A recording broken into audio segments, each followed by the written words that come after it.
Close enough. Yeah. I would think. Call it to order. Want to go first, Eversource?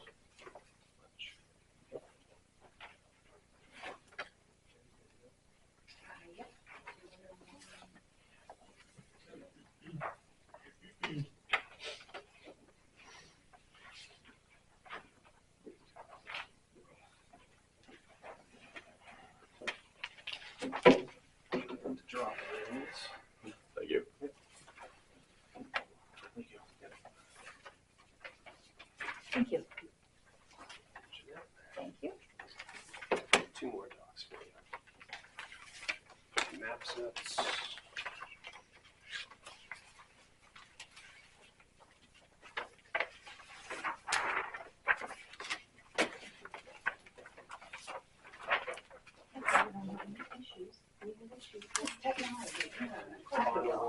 That's wonderful. For all the structures within the town. These two are available on the website. So I can provide a link afterwards too if you want to see what they're doing. Hey, there we are.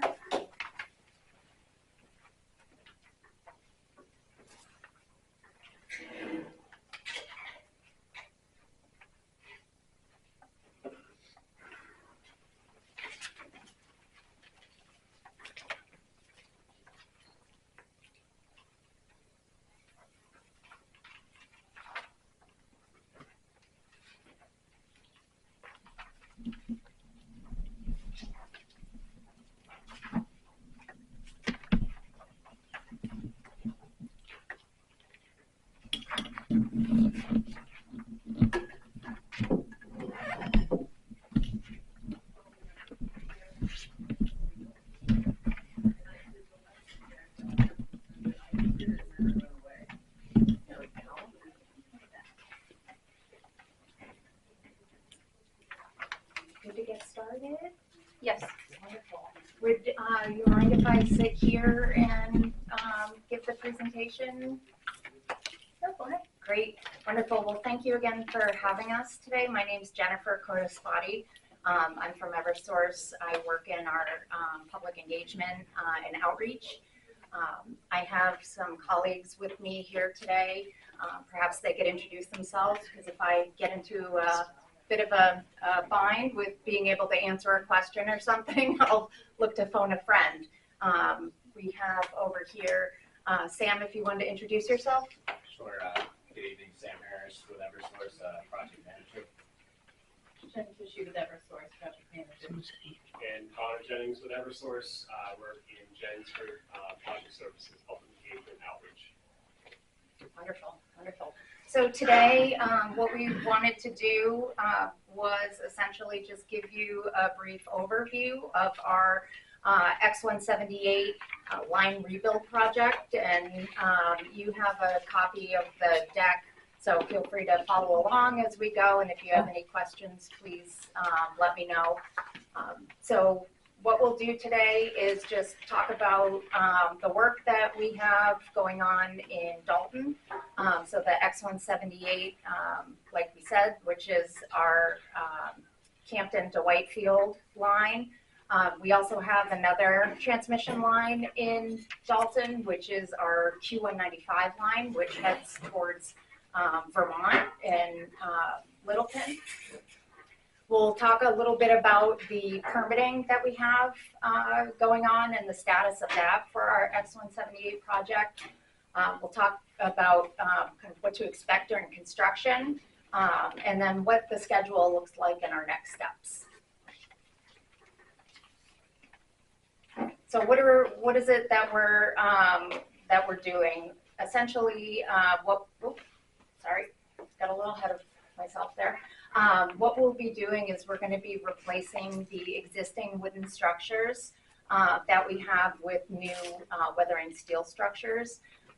Part of our comprehensive inspection program has revealed that the existing structures that we have out there are in poor condition due to their age, insect damage, woodpecker damage, pole rot. And in addition to that, we'll also be replacing the power line or the conductor, and we'll be installing optical ground wire, which does kind of a double duty between for our shield wire or lightning protection, as well as its communication between our substations. So in addition, the line will be built to present day electrical standards and our codes, which also require more robust structures. Generally, the new poles will be built in the same location or the same line alignment right now that it's in currently. They may be a couple feet off front and back, but ultimately it'll be staying in that same line that it's in now.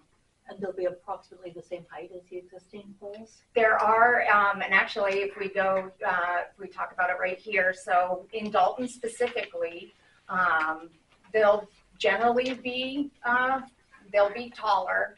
So it depends on what location specifically, and we're happy to provide you a copy of all the structure heights. It also can be found on our website that we have for the project. Generally, about 14.5 feet is what the structures will be going up. And that again is due predominantly to the new electrical codes that we have to follow. So over the whole course, we've essentially broken down, like I said, the X178 runs from Campton to Whitefield. And we've broken it into 3 different segments. So in Dalton, we have the what we call the X178-3 or segment 3. And that's about 14 miles and 187 structures. In Dalton specifically, there's 29 structures on this X178 line, and you can see kind of how it goes in that shape. And you can see too where that Q195 line that I was talking about heads off to the west there. So we'll be replacing 29 structures on this line, and like I said, about 14.5 feet they'll be increasing.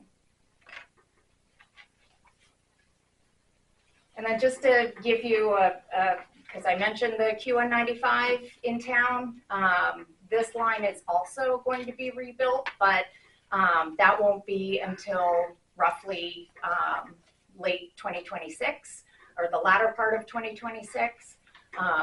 So not something we need to or are going to dive into necessarily today. We're happy to come back and talk more about that with you, but wanted to at least acknowledge that that line will be rebuilt as well, but still not for a couple of years yet.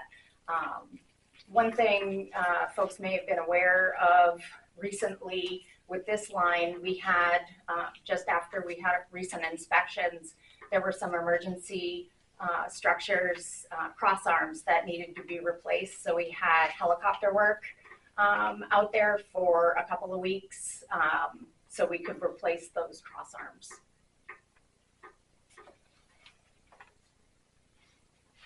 So what is it going to look like? Generally, it's going to look very similar to what we have today. They're going to remain these, we call them H-frames, and as you can see, they're generally in the shape of an H, and that's what we have out there right now today. However, these will be weathering steel, and you can see, you know, kind of the color difference over a period of time. It kind of patinas. So some structures, when they're installed, some may be that dark color, darker color already. Some may be, you can see in the middle there, kind of that, you know, dark orangey color, but that patinas over time.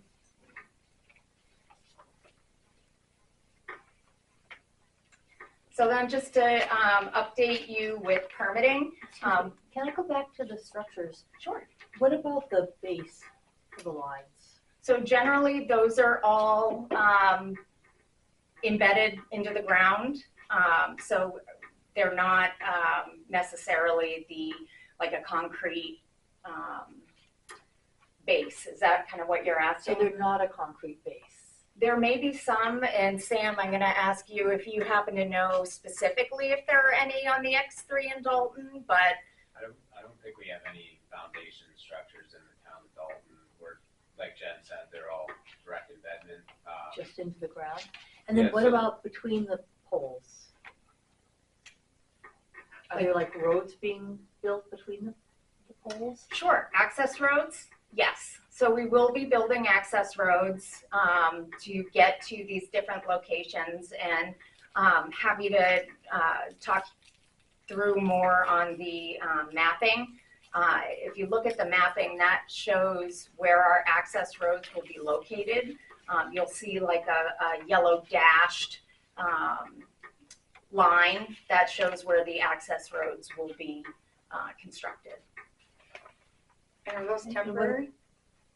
So generally, access roads will be left in place unless it's a permitting condition of why we might need to remove it, or not all of the roads will be gravel.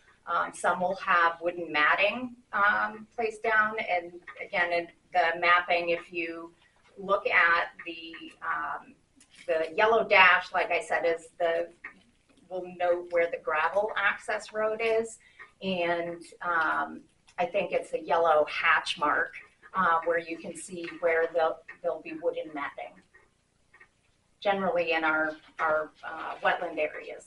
So the gravel is going to substantially change the looks of the transmission lines, because now the lines, you'll have grass cover underneath. Mm-hmm.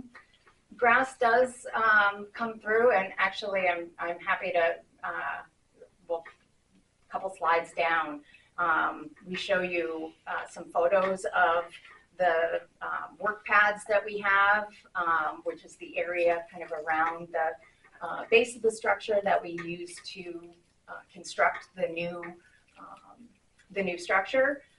And then our access roads, you'll be able to see do revegetate.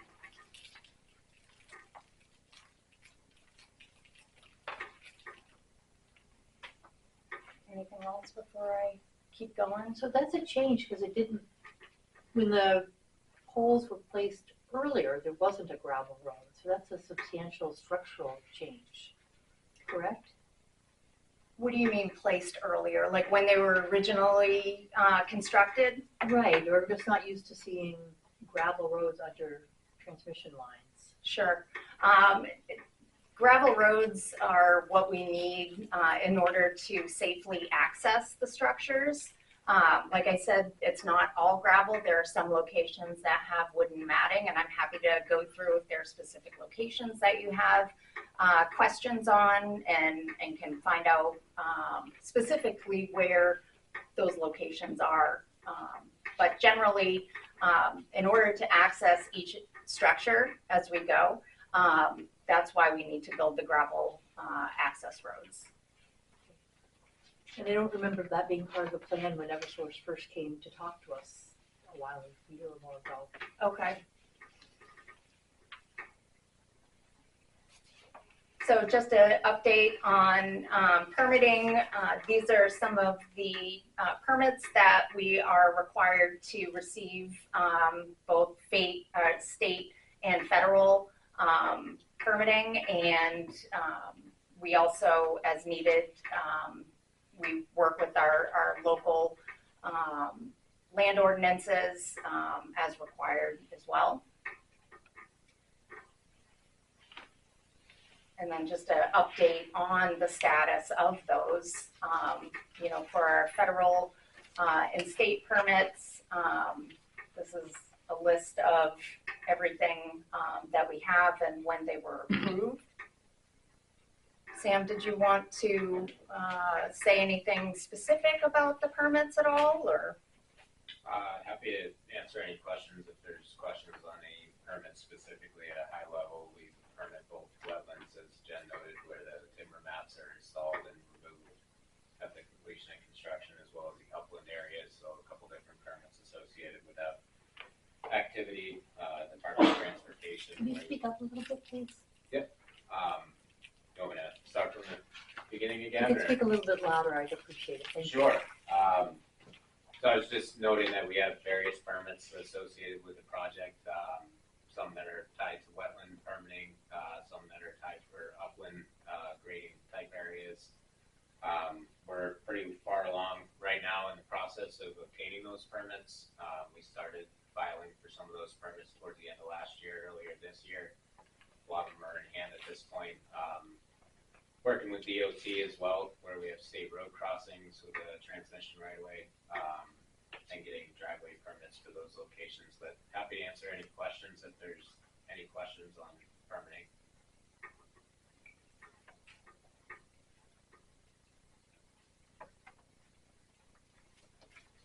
Great. So next, what I wanted to talk about a little bit was what does construction look like? So we have different phases of construction, and generally the sequence starts with the installation of our erosion and other environmental controls prior to the start of construction. And then what we have is what we call civil construction, and that really is when we have our access roads and work pads built. And then following the access roads and work pads, we have some of the line work starting. So we drilled the new holes for those new structures that will be embedded into the ground. Following that, we'll be putting the new structures in place, and we will we'll transfer the existing wire to the new structures, and then we'll remove the old structures. Then we'll pull the new power line or the conductor in, as well as the optical ground wire. We'll do that, and then restoration and monitoring. And this next photos rather, show kind of a good example of sort of what you can anticipate during construction.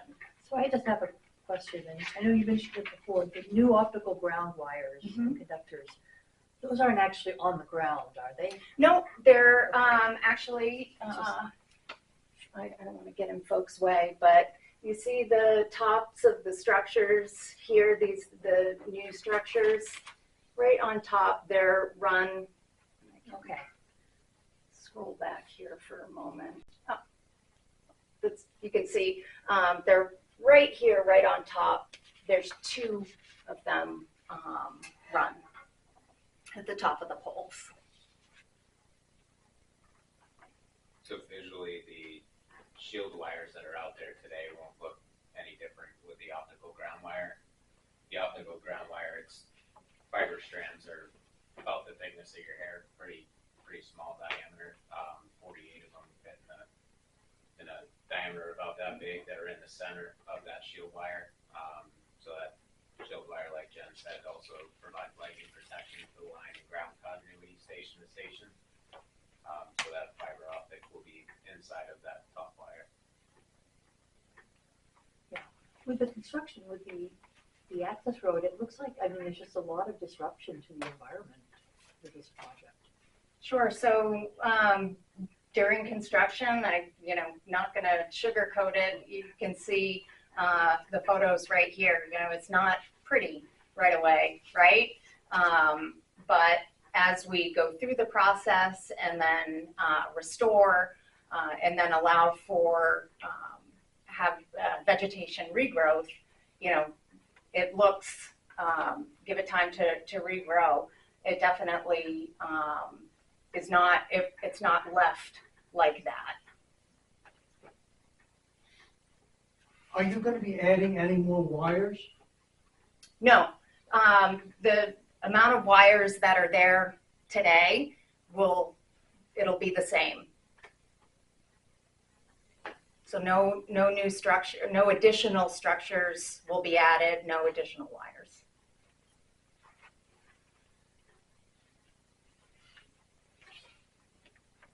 And how old are the existing wooden poles? It varies, but generally in the late 60s is when they were built. What's the Between the 50s to the 60s. average life?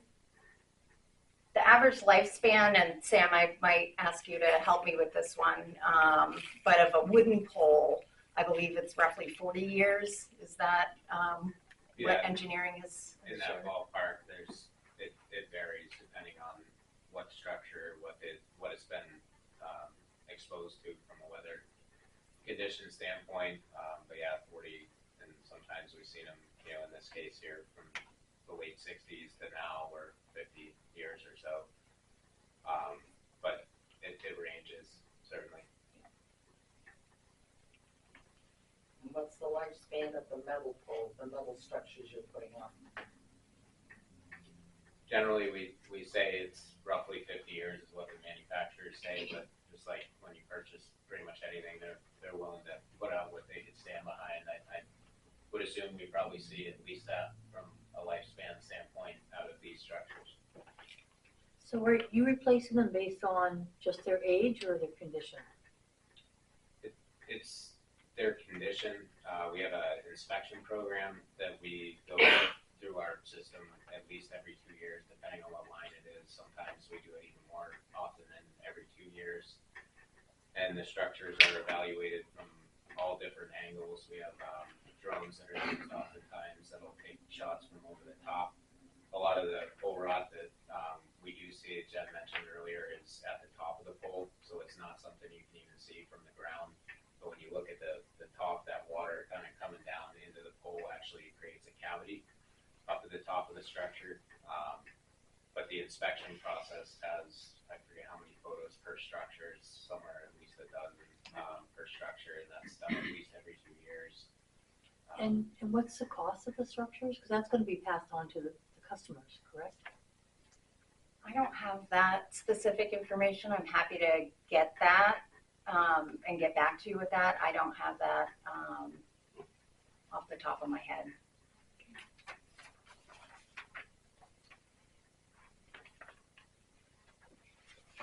So happy to talk a little bit more about kind of, what you can anticipate. Like I just mentioned, that construction phasing, from before. On the left-hand side here, you can see there's a lot going on in that right-of-way corridor. And that's where we have kind of our civil construction or site preparation, where we're building the access roads, we'll be building the work paths. There's a lot going on all at once in order to get those built. You can see on the far left, kind of down and the left-hand side, what is being put down there, I believe, is I think that's wooden matting. that we have. You can see the next photo going clockwise. That's a gravel access road right there. And then the middle photo on the top is wooden matting being put down. So those photos are representative of kind of what to expect for those access roads that you were asking about. So I actually have another question. I was just in Wisconsin last week, and up there in northern Wisconsin, they're doing a lot of projects to brewery lines. Okay. So is that, Eversource hasn't considered that here? So this project, and please Sam, jump in whenever, but this project is replacing the existing infrastructure that we have. It's not a new line. So we're replacing it essentially with, updated new structures, but we're not making any major changes like putting it underground or anything else like that. And I do know that, cost for underground is pretty exorbitant from what I understand. Even over time, when you figure the upkeep of above ground lines versus underground? That's a great question, and I unfortunately don't know that specifically, but I'm happy to find out more detail and report back. Unless, Sam, you have specific. I don't know what the answer to that question is either. It's a good question. I know certainly from underground standpoint, we are the granite state here, so obviously excavating through some of the rock is a challenge for us even to get the holes that we need for the above ground structures. Troubleshooting underground can also be a challenge as well, where overhead lines, we have a visual reference to what the line is doing. So if there's fault and stuff out there, it's hard to troubleshoot underground. And also the other point with underground too is it does require transition from underground back to overhead at the stations. And as of right now, we don't have scope necessarily proposed in the station as part of these projects. It's really again to address the existing infrastructure that we have out there and kind of bring us up to the current electrical codes and making sure that these lines are resilient and strong. This is a very critical part of the transmission system up here. From a line redundancy standpoint, there really isn't a whole lot of transmission up here, so these lines are critical for the North Country. Therefore, why we're addressing the condition at this point. When you put the wooden pads down to do the construction, are they removed and then the gravel road is being put in after that? Or is that a permanent thing? The wooden, No, the wooden mats are removed. they are removed after Yep, construction? after construction. Oh, Yep. and then you have a dirt road going back, or the grass is growing back in Right. that area? So Okay. where we put the wooden mats, there won't be any gravel access road. The wooden mats take the place of the gravel Yeah. access. They put some down. Then you remove the wooden mats? Yep. Oh, so then the grass grows back in that area again? Right. Oh, okay. Yeah, curious. I thought that was like a substitute for the gravel road. Instead of having a gravel road. It is wetlands. It No. is, right. Yep. Alright. So then here's just a couple of photos from some line rebuilds that we have done a little further south. And you can see after, 2 years, or rather after construction, post-construction, the top is a work pad. So the area where our equipment will be as they construct that new structure. And then the bottom is an access road, and you can see how that over time will revegetate. Why do you have them so high? Is there a reason why they have to be a certain height? Generally it's the electrical code and standards that drive that height increase, because it needs to be so far away from certain, other utilities or other power lines, even the distribution lines, things like that. So sometimes if we're also, removing a structure to perhaps get it out of a wetland, that'll increase the height as well so we can span a greater area. And Sam, I don't know if you want to add anything additional. That kind of hits the high points. Okay. Yeah, there's a lot of considerations that go into the design. We've been cognizant throughout the course of design to try and keep these structure heights as low as we can. Yeah. Understanding that that's obviously something that even us on this side are considering, as well as, from a visual standpoint, trying to keep it as close to what it is today. There are changes in the electrical safety codes, as Jen's noted, that does require different clearance requirements. Some of that's for vehicular access if you're crossing over a road, or a potential distribution crossing that's underneath the line. That drives some of it. And then in the newer design versus the existing structures, those shield wires are actually going a little bit higher than the cross arm elevation, which is that horizontal support structure that holds the conductor, and that's really to increase the zone of clearance for the lightning protection. A lot of the structures we have out there today, you'll see the cross arm and the top of the pole is only 18 inches or so above the cross arm, and from a lightning protection standpoint, that doesn't necessarily get all the way to the outer phase. So with the new standards and new design, getting those shield wires up higher, they are obviously something that is going to attract that lightning strike prior to hitting the conductors. So, and those are all tied again back in our ground grids and substations. They're also grounded at the structures, so that's a part of it as well.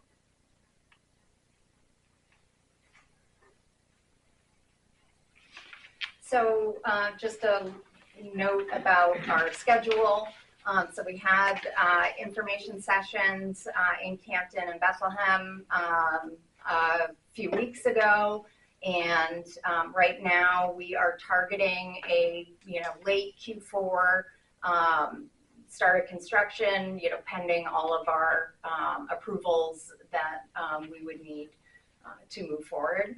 And like I had said earlier, the Q195, we're still in the planning phase with that, and we're targeting, the latter part of 2026 for that.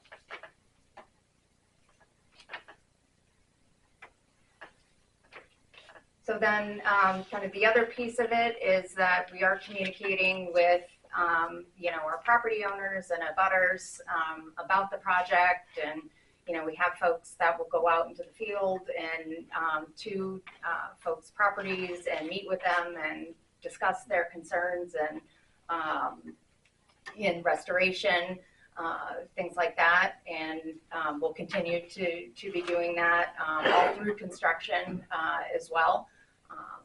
But people can get a hold of us through our project hotline that we have. We have a website that allows people, like I said, the structure heights, every structure that's on the line in each town, people can take a look and find where that structure is and look that up. That's all I had for the presentation, so if you have any other questions, please feel free. Are you going to be building any bridges across any of the brooks that may go across the power lines? Sam will correct me, but we would build those bridges out of the wooden mats. Okay. What if there's existing bridges that are, say, on a snowmobile trail? I'm not sure about the project that you're currently working on, but the Q195 will have snowmobile trail through some of it. And the trail system has already got some bridges. I'm guessing that they may not be rugged enough for some of the equipment. Right. So will anything be left for the snowmobile clubs to retain that access? Unfortunately, everything that we are putting in, we need to remove. We're not proposing any sort of permanent bridging or anything else like that. My understanding as well is that we wouldn't be using the snowmobile bridges because they are not robust enough for our construction equipment. So we would be removing the temporary matting that we would be putting in there. Okay. You didn't correct me, so I'm assuming I'm You're good. right. We try and avoid those bridges, A, because they're not designed for the heavy equipment, and B, we're building something that will be able to handle the equipment, and then we don't want to obviously damage any of the bridges that are out there today. So we do have matting. I think the longest mats we have are roughly 40 feet, which can span over some of those streams. So that's part of our permitting conditions for some of the wetland areas to make sure that there is still flow in those streams. So while we're constructing, that still allows that water to move underneath the access in those locations. So I'm not a snowmobiler, but it seems like the gravel road could be disruptive. You know, snow would pack down differently on the gravel road, even if it's overgrown, than on the ground next to it. Would that affect snowmobiling in terms of the transition?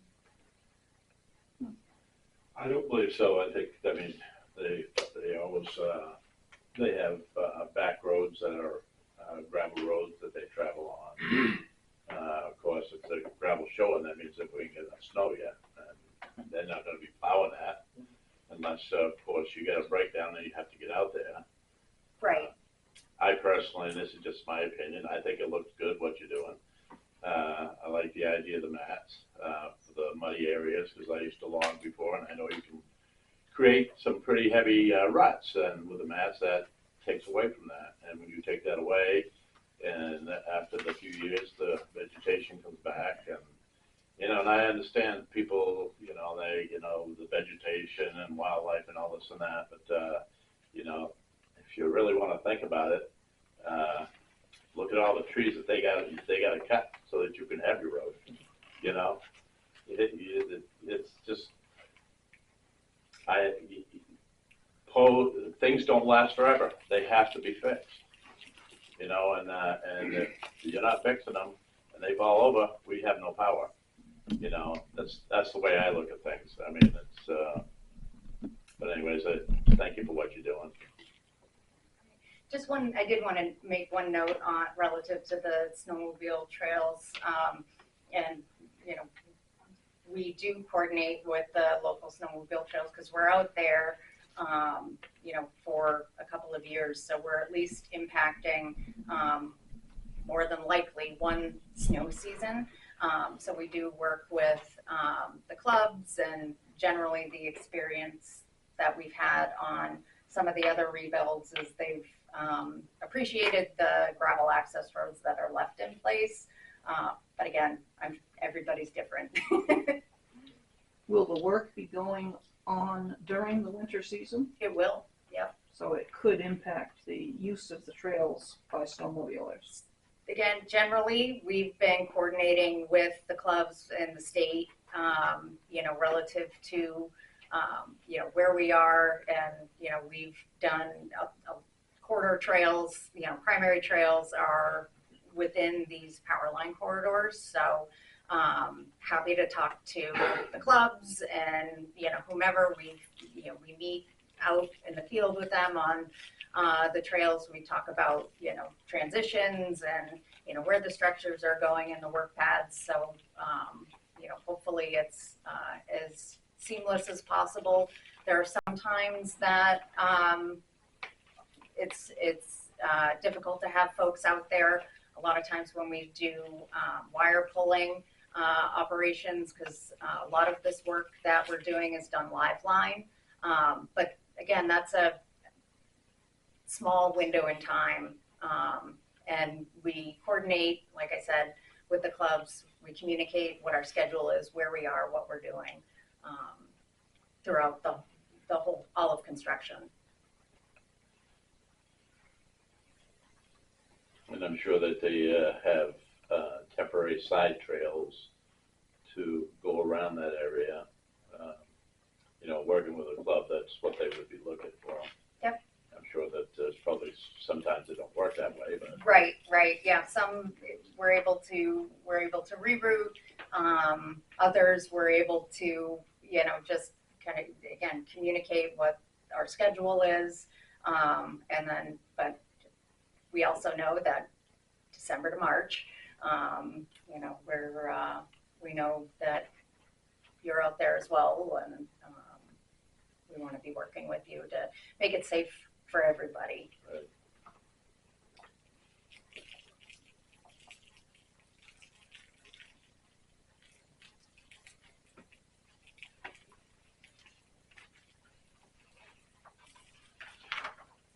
If you have any follow-up questions that you think of after the fact, you know, please feel free to reach out to Matt, and we can get you that information as well. Thank you for coming in. Of course, we are happy to.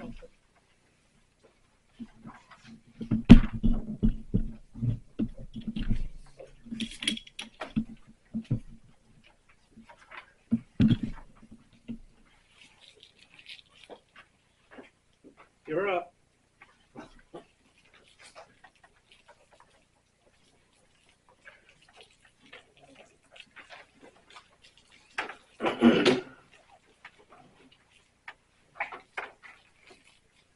Good evening. Some materials as well.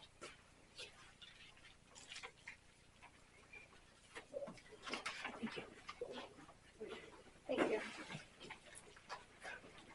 And just have a few folks want to hand out all these, some of these as well.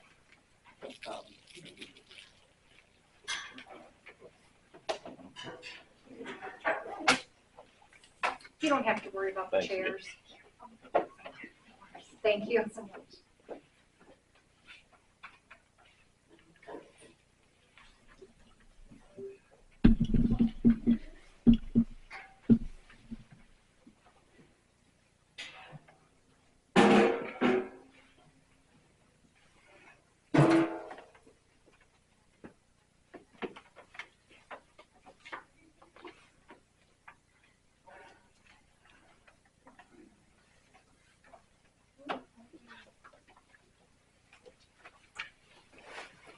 Very good.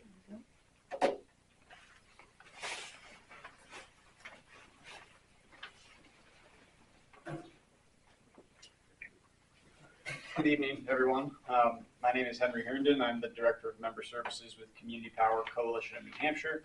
We're a relatively new nonprofit in the state that was created by New Hampshire cities and towns, and we're a membership-based organization with our members being New Hampshire cities, towns, and counties. Dalton being one of our 63 or so municipal members.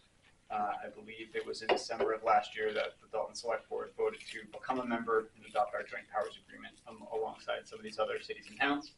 And I'm here to talk about the Dalton Community Power Electric Aggregation Plan, which is in draft form, and a little bit about what community power is and what it could mean for Dalton and what it looks like around the state of New Hampshire. So with that, I will begin. So just at a highest level, community power is something that was made possible by the New Hampshire legislature over the past several years that allows cities, towns, and counties to become what's called the default electricity provider for their residents and businesses. Now, importantly, we're only talking about the purchasing of electricity and the supply of power and not the delivery. So our colleagues at Eversource are always going to own and operate the electric grid. But when we talk about community power, we'll talk about where do you source that power from, where do you purchase it from. So there's sort of three pieces to this. The first being through these programs, communities can pool the purchasing power of residents and businesses to get an economy of scale and get some buying power in the market for their electricity, both within the town and by working with other towns all across the state. So there's that pooled purchasing power. As I mentioned, Eversource is always going to own the grid. They're going to deliver the electricity to the household. They're going to send the customer the bill. The only thing that would change is there's a line item on that bill for the source of power, electricity supply, and that would change to Dalton Community Power should the town go through the necessary approvals at town meeting and otherwise. And then the purpose of these programs really being to create cost savings, to try to bring down electric rates on the supply side for customers, and potentially offer other innovative solutions. So the relevant state law, it's called RSA 53E, if anyone's interested in that. And I'll just note a couple of key details. So this would be a voluntary program. Any customer would be free to opt out of the program, but it is establishing a new default, meaning for the customers who are getting their power from Eversource, they would be notified and then 30 days later automatically enrolled unless they opt out of the program, which they can do before or after the launch or any point in time. But it's the new default. It is an opt-out program. And I'll also just note if the town moves forward with this, there's no tax impact. That's actually prohibited under the law. These programs are funded by customers' payments on their electric bills. So just to show a little more about what that would look like, this is just an example of an Eversource bill that is again divided into sort of a delivery section and a supply section. And when these kinds of programs launch, what changes from a customer's perspective is just that line item on the bill that would previously say Eversource Energy Service or Eversource Energy Supply would change to read Dalton Community Power at the new Dalton rates. So I've mentioned some of these key points. The plan that's been drafted that is used across the state has been drafted for the town of Dalton. Prohibits the launch of a program at a higher electric rate or a higher supply rate than the Eversource rate. Does anyone here purchase power from another provider, like a third party? So a couple of us. So this wouldn't affect you. You would stay with that provider. You've already sort of opted out of the Eversource to choose your own market option. So that would remain unchanged. But you could, if you'd like, if the pricing is good, you could opt in to the program. So there's a process laid out in the state law to create these community power programs, and there's sort of a number of steps. The first being that the Dalton Selectboard was Can I established. just back up? Yeah, please. So the first point was that at the beginning of this, it'll be a lower price than what Eversource is providing. What about if rates change going forward and 6 or 12 months later, the price is higher? Yeah, so it's not a guarantee of 100% always being cheaper than Eversource. So far, programs have been up and running since perhaps April of last year, so a year and a half or so. And for the duration of that time, community power rates have been cheaper than Eversource. And there's some advantages that help enable that. So there's been utility rates tend to change on the supply. Supply rates for utilities change every 6 months. So there have been sort of 4 rate periods on energy supply in the existence of community power, and 4 out of 4 community power has created savings. But it's a good question, and it is it's not a guarantee. Because I remember reading something, and I don't remember the details. Was Pelham concerned that the rates had gone up or were higher? So I don't know about Pelham specifically, There's but some town. there were some concerns. There's a couple of providers in the state. The nonprofit that I work for is one of them, and we're currently serving, as of this October, about 60 communities. All of those communities we've launched and operated throughout their duration at lower rates than Eversource. There are a couple of other providers in the state. One of them did catch a little bit of flack for having higher rates, launching customers actually at a higher rate than the utility. This is the exception, but there was a provider, not us, but another provider in a couple of towns in the southern part of the state. That may be what I'm thinking of. Thank you. Yeah. And just like to speak a little bit more, well, I think this is coming up on another slide. But, so the state law requires that there be an electric aggregation plan developed, and it essentially sort of lays out the steps and the requirements under the state law, many of which I'm describing here. And part of that process is that there will be 2 public hearings, this perhaps being the first of the 2 public hearings that are required in advance of a town meeting vote, with the second date of a public hearing to be determined, as I understand it. And then again, just sort of to summarize the plan, it outlines the goals, lower rates, creating more energy choices for customers, anything else that the town might want to include in there, and defines, the town meeting must adopt this, and then the select board is authorized to enter into a service agreement or a contract to launch the program. So some of those governance and decision-making details. There's a couple of state laws and statutes that you have to comply with. So you have to treat all your customers equally. There's certain environmental requirements. Customers who are on electric assistance program, this is income qualified folks receive a discount on, or can receive a discount on their electricity bills. Those customers can continue to participate. So that's detailed in the plan. This plan does not commit the town of Dalton to doing anything, but it does authorize the select board, if you approve the plan at town meeting, now the select board has the authority to move forward and implement it if you would choose to. Who covers the discounts for those people who qualify for them? That is covered by Eversource through, basically there's a small amount of money collected from all customers called a system benefits charge. It's a little surcharge on everybody's rate, and that accrues money specifically to support income qualified households. Is this a contract that the town has to go on? Yeah, so if the town goes through a town meeting, there will be a contract between the town and our nonprofit. It's a cost sharing agreement and a service contract that says we would be your power supplier. We'll go and manage purchasing of electricity on your behalf. We'll do customer service and the like. And it is an agreement between the town and our organization. But it's a contract. It is a contract, yes. And that's available on our website. Yes. Kind of a dumb question, but gotta ask it. So Eversource, they own electricity, right? And they send it out to whoever wants it. Then you got your company that sends power to try to help lower our cost, but it all goes through the same lines. How do you separate that? Yeah, it's a good question. So it's really just a matter of, from a sort of an accounting perspective and a contracting perspective, who is managing the purchase of electricity in the power markets. And Eversource, that's not really their business. Eversource's business is poles and wires and delivery of power, but for some time now, we've separated them out from owning the power plants. They don't actually own the power plants. They're not actually interested financially in who is generating the power. Their job is just to deliver the power. So that will never be a mix-up or anything? No, they're really indifferent. We work collaboratively with Eversource. The revenue and their profit is coming out of these delivery charges on the bill, but really it's not coming from the supply charges. Okay, thank you. And this is just more summary of the plan. We were able to request certain data from the utility company.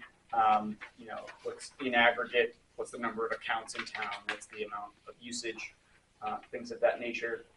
The plan discusses the nonprofit that I work for and the various members across the state and certain other requirements under the state law. And yes, please. What happens with the net metering with people that have solar? Hey, that's a great question. So as of right now, they would not be enrolled into this program. They would remain with Eversource, and they would have their same net metering arrangement with Eversource. Thank you. Why is that? So it's actually a bug, not a feature. So the purpose of the program is, or in some ways, in the legislature's thinking is, this is a way to enable more local, innovative energy solutions. One of which would be folks who have solar on their roofs or in their yards, who are sort of like little energy suppliers within the town. So we would actually very much like to credit them for their power, purchase some of our power from the local community, and basically serve them with net metering. There's technical challenges with Eversource. We need certain access to data. There's certain sort of accounting things with them that have to be resolved, and there's a regulatory obstacle that we're working through. So for the time being, those customers won't participate. Eventually that would be resolved, and those customers could get the same net metering deal with community power and essentially be one of the suppliers to that portfolio. Is that currently true with the other third-party providers, that they can't do net metering? I can't speak to that. Okay. Who are your sources? Where is your company getting the power from? We buy power in there's a there's a marketplace in New England called ISO New England. That stands for Independent System Operator. So there's a nonprofit that sort of runs this 6-state New England bulk power market. And we participate in that marketplace, and we buy power from different suppliers in that. And we have an environmental disclosure label that would say, like, you know, there's this percent from natural gas and this percent from wind and hydro and things like that. So you don't have the names of the actual company generating the electricity? No, I do not. Is that information available somewhere? So I could refer you to our environmental disclosure label. One of the things that I could sort of speak to. So being a relatively new organization, most of our contracts are for market power, just sort of the general mix of what's being traded. That's what's most cost effective in the short term. One of the things community power enables is for those towns that would be interested, long-term contracts for specific generation resources and assets. It could be a new project development or an existing generator. We haven't done any of those yet, but we have some staff that are exploring contracting with specific generators for the towns that are interested in doing that. That's not something we would impose on a town, but towns can use our services to, if they wanted to buy from this specific plant, we could facilitate that. So there's a notification process. If you go through town meeting, every electric customer in town would receive a letter in the mail. Say, welcome to Dalton Community Power. Basically, they share all the information I'm sharing with you right now. So here's the rates, here's Eversource's rates. You can visit our website at communitypowernh.gov to learn more. And if you don't want to participate, or if you do want to opt in and you're with Constellation or somebody else, there's 3 ways. You can call the phone number, you can email us, or you can self-serve at communitypowernh.gov. You just need your utility account number. You can opt out or you can opt in, and you can do that at any point in time on a monthly basis, and there's never a charge to the customer for coming in or out of the program. So theoretically, a customer could go in and out multiple times depending on electric rates if they wanted? Yes, on a monthly basis. So it would be effective on the monthly bill cycle, which is when the utility reads your meter for that month. And this is set up as if Dalton went for this, it would be the default that everyone would be in and they'd have to opt out. Could it be set up with an opt-in rather than opt-out? That's legally allowed under the statute, yes. We haven't seen any of those programs in the state, just because typically there's not much uptake, but it is allowed, yes. So this is just showing the current rates. And this is a little busy, but I'll just draw your attention to the table. The blue highlighted, this sort of granite basic line is the basic offering from Community Power for this rate period. It's about 8.6 cents a kilowatt hour. That's relative to these utility companies that are about 10.5 cents a kilowatt hour. So there's good savings at that level. And then customers can sort of choose from this menu where the up above here is folks are interested in buying green power. There's a couple of options for that as well. They could choose, but everyone would get the minimum cost if that's what the town decided.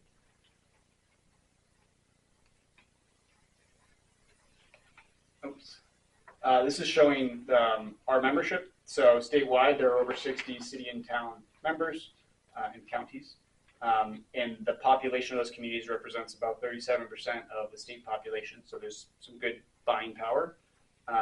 And as of this October, we'll be serving about 170,000 electric customers in the state and have created some significant savings since launching the first programs. And I'll just note in your region, Stratford is launching a program this October. They've already gone through their town meeting and customers have received their letters, and they're going to be automatically enrolled this October unless they want to opt out at those rates we looked at here. And the same is true for Randolph as well. And there's some others. Berlin is in the planning phase and some other communities as well. There's a little bit about our organization. So our board of directors is elected by the member cities and towns. Can you just go back to that slide? I have another question. What is the 10 million in community reserves? Yes. So we calculate community benefit as the sum of how much money has been saved for customers on their electric bills and how much money is flowing into our reserve account that we control as a nonprofit, that the members really control through our nonprofit. So when we're paying that electric rate, 8.6 cents a kilowatt hour, most of that is just paying for our cost of power. We have some operating costs, cost of staff, other things that are part of that electric rate as well. But a small portion of that electric rate is deposited into a reserve account. So if we were a for-profit company, that would be our profit margin. But we're a nonprofit and we put in a reserve account. And the purpose of that is to build up a certain amount of cash reserves to maintain stable rates and good service for our customers over the long term. So we're putting some money away in the bank. We have certain targets. And if the market changes, we can lean on that a little bit. It'll help us get a credit rating. It'll help us sort of lower some of our financing costs. So we're depositing some of the monies into reserve accounts. So that's what that is. And we think of it as money kind of retained in community control. There's sort of a benefit to that as it's our board is of the members and they make all decisions about our budget, how to meet those reserve targets, and things of that nature. Does that answer your question? Yes, thank you. So just the board, again, there's folks from select boards, city councils, energy committees around the state that are the governance board. They hire the CEO, they set the budget, they set the electric rate every 6 months. We have a number of committees associated with our board, do a number of different things. These are all volunteers, they're unpaid, but sort of the community accountability is an important part of our structure. And then on the staff side, we have expert staff. Our CEO, Brian Calnan, was a vice president at New Hampshire Electric Co-op. That's a nonprofit utility in the state. And we have a number of senior staff as well as contracted service providers. So folks we've hired to support managing power procurement, providing customer service, accounting and banking and things of that nature. And I just want to say, I don't know if you consider Randolph a real neighbor up here, but it is in Coas County. Kathleen Kelly's in Coas County, and she's on our board from the town of Randolph. I know it's a little over there, but so process. I don't know that the town has a formal committee investigating this. We appointed one Yeah. last just- December when you yeah. joined, but it has not met or been active. Okay. We started talking about it, and then it was And then it, Sure. I think, just so much has been going on, Sure. Yeah. especially since the summer. Right. The typical process is that there's a committee that would, because many towns have done this, the road has been well paved. There's not much work in crafting a new plan, but typically there is a committee, and in the law there is reference to. It's kind of confusing in the law. I think the language is a select board may appoint a committee to develop a plan, and then it says something to the effect of like, that plan shall do this, and that plan shall go to town meeting. So it's just a quirk of perhaps the legislative drafting. But typically there is a committee, and typically the committee is involved in some of this process. And I could give you the date that one was established. That we can put that in there. That would be great. And so we're sort of in this phase of public hearings and presenting to the public before you would bring a warrant article to town meeting. And if that warrant article passes at town meeting, now the select board has the authority to enter into a contract to launch the program if they would choose to. And I believe that's the end of my slide material. And yeah, I'd be pleased to take any questions. So there's no cost to the town or any of the residents to vote this in, implement it, put it into action. There's no cost for residents to sign up or for the town to enter into that contract, right? No upfront costs or anything like that. That is correct. Is your contract a standard blanket contract, or is it tailored to each town? It's the same exact contract for all towns. And does our select board have a copy of that contract? I don't know that I have sent one, but it is posted on our website. I'd be happy to follow up after this, because that would be a sort of, there's this phase now of learning and getting ready for town meeting. But then, even before town meeting, that's the next and really final piece of work is understanding that agreement, reviewing that and approving that. So I will pass that along for sure. And if anyone wants to look it up, you would go to cpcnh.org and there's an about page and it has key documents and we have all our contracts posted there. How long is the contract that the town enters into? So that's a really good question. It's not, the contract isn't for a fixed price for like a 3-year period.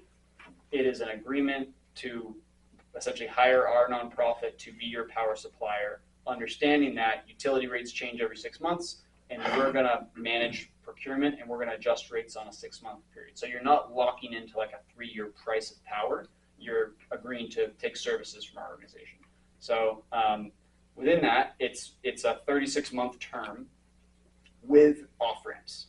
So there's a termination clause in that agreement. It sort of lays out a couple, if you want to terminate, the maximum ceiling is 3 years. But really what would happen is if the town decided to end the program, you notify us and we would initiate a process where there might be some what we call continuing obligations. Maybe we purchase some power on your behalf and we have to allocate that. We have to say, what do we do with that? A town like Dalton, it's probably going to be a pretty quick and easy process, but you could imagine we couldn't allow like the city of Nashua to just terminate and disappear the next day because all those obligations would then wind up on the other towns and it could shift a cost to the other towns. Well, and they probably use a whole lot more electricity than we do. Exactly. So essentially there would be a process. You notify us. We would say, okay, we may have to sell off a certain amount of power obligation or just reallocate it to another town. And that would take, a month or 3 months or whatever. In a case like Dalton, I imagine it would be pretty quick. But that's sort of laid out and considered in our agreement. How far ahead does your company purchase power? That's a great question. So we're sort of staggering or laddering contracts or hedges. Right now, I believe we're only as far out as about 9 months, 12 months maybe. And under the agreement, we could go as far as 36 months. We haven't done that as of now, but I don't believe we have power out further than like 9 months at present. For everybody or for specific? Is it town by town or is it all of your members? We manage a portfolio on behalf of all the towns. So your purchasing perspective for Nashua is going to be the same for Dalton, the same for Randolph, the same for. We're looking at, okay, we're serving these 60 towns. Let's go make a buy for 60 towns worth of power, and we'll buy a third of our portfolio for the next 3 to 6 months for this much, and then the next third with that contract. Okay. And so we have a risk management team that sort of handles that. Okay. Crap happens, like hurricanes and power outages. So if you have purchased 9 months in advance and Hurricane Zorro hits and significantly depletes or interrupts the availability of energy, what's your backup? So that's another good question. Part of what the risk committee does and the risk management team is they look at the different sources of risk. That would be one of them. And that there's a couple categories that could fall under, but it might be like a counterparty credit risk. So we don't want to buy power from somebody who doesn't have a track record or we don't think has good credit or might risk going bankrupt and not be there to deliver the power. So that's something we're looking at when we're deciding who to buy power from. In the event of a natural disaster, that's really more of a reliability question for Eversource, perhaps, because they're in charge of keeping the grid up and running, whereas that's not really what we do. Could one way of looking at it be like, say for instance, like Dalton Country Store purchases fuel and everything, and they have it, stored in their tanks, and then we have it available. You've already got it stored. It'll always be there. It's just the reliability of the equipment to provide the service that you don't have control over. Is that correct? I think that's a fair statement. Okay.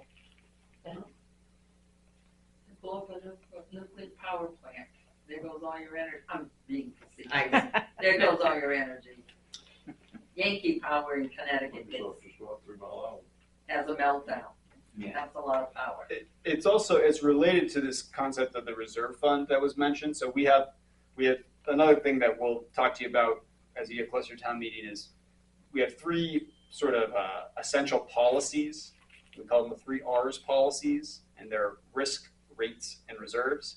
And they're public and they're on our website. And basically, because we're a nonprofit and we care a lot about transparency and making sure everybody understands how everything is working, we have these policies that decide risk management. How are we buying power? Well, we follow certain guidelines. We can't just sort of let it open on the real-time market where we might be exposed to a big price shock. So we have to sort of, before every month, have certain percentages of our power purchase. That one's maybe less relevant, but the other two being rates. So we're very clear about how we set rates and who does that, and our board does that, and there's sort of a process that's outlined by that we want the members to understand. We have to notify the select board at least 30 days before a meeting where we would change rates, and immediately after the meeting where we approve the rates, we would notify the select board, and those rates couldn't go into effect for another 30 days. So things like that are in the rates policy. And then the reserve policy is what is our target for collecting that net revenue, that financial reserve? Make sure everybody understands that. And what can we use it for? And one of the things we might use it for is if there was a price shock, or this is probably later on the list of things, but if for whatever reason we needed to draw down some of those reserves to keep the rate lower for the customers, that's allowed under that policy. So those are the sort of 3, they get into the weeds, and we don't like to overwhelm folks on day one with the details, but we do have some of those things all mapped out in detail in certain policies. Nope, you first. So with the committee that Dalton established but which has been inactive, I know that there are a lot of emails about meetings associated with this and information sessions. To be honest, thus far, I have not participated in any. What is the expectation for participation? So it's really up to the town. So some towns are really on the side of we'd like a little bit of support and guidance to go through a town meeting, launch a program, and then we'd like to step away and sort of let the program run. Other towns, they want to put somebody on one of our committees, whether it's risk or finance, or there's like a member engagement committee, there's an audit committee.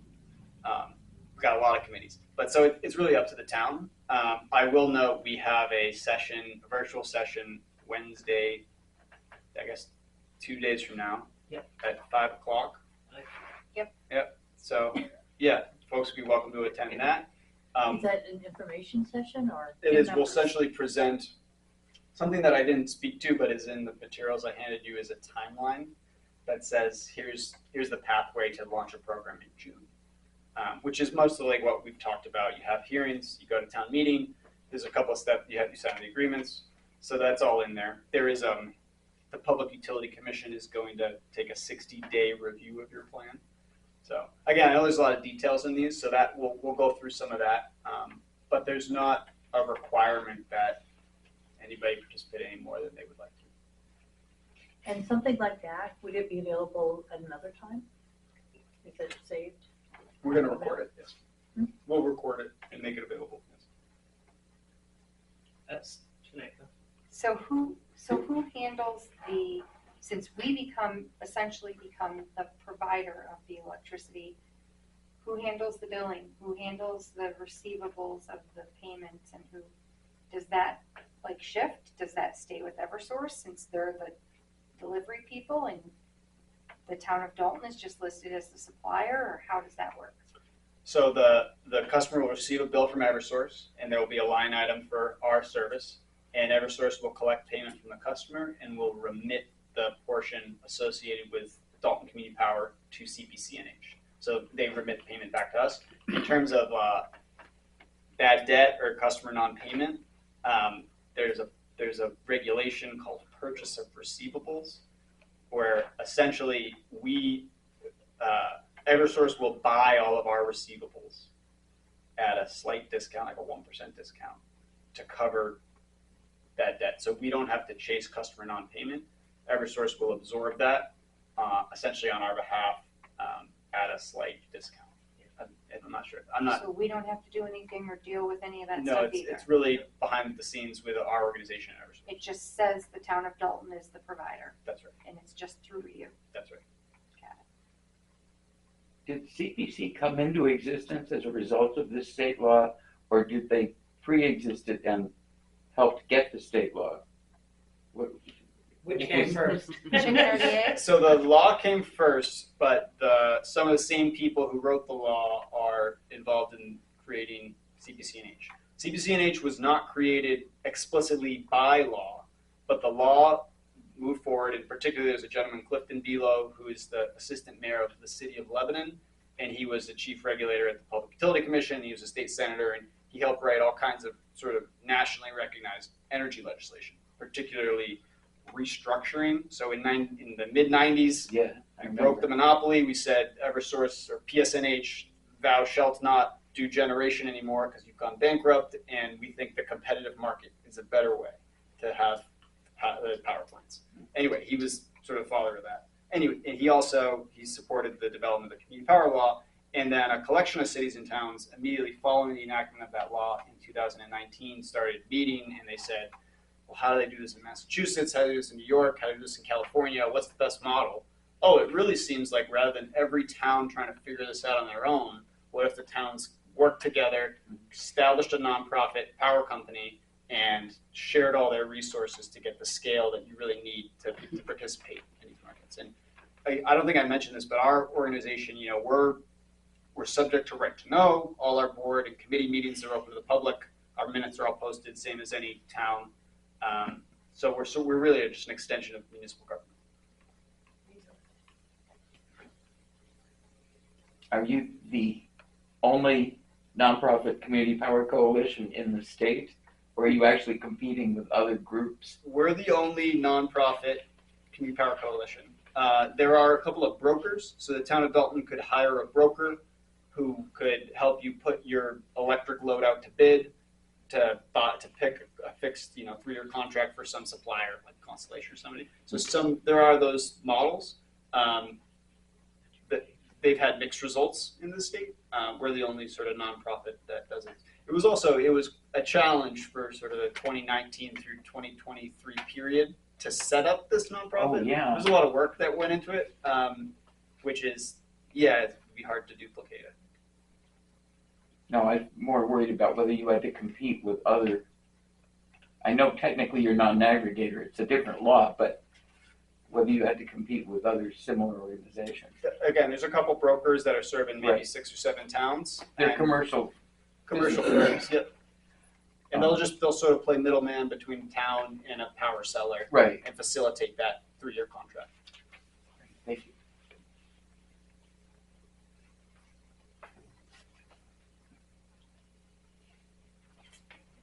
Anybody have any other questions? Anybody else?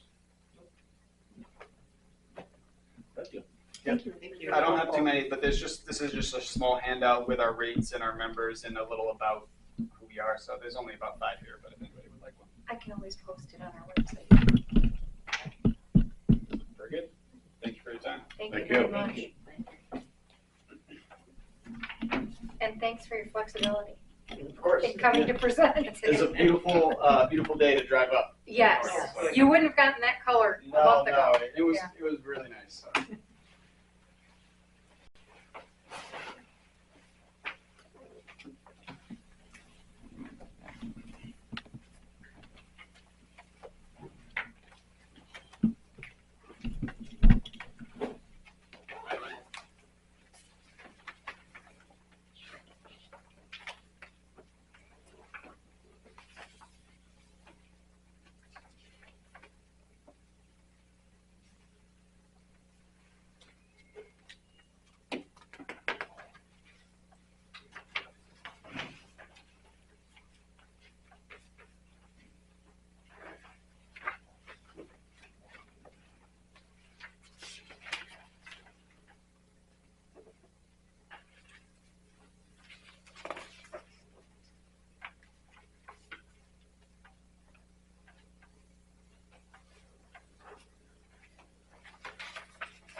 August reconciliations.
Isn't that geo transaction by account here, I don't know if I'm reading it right or not, but it says, beginning balance 4,500 plus, ending balance of 34, that's all we got in that account, is that what I have to see what you're looking at.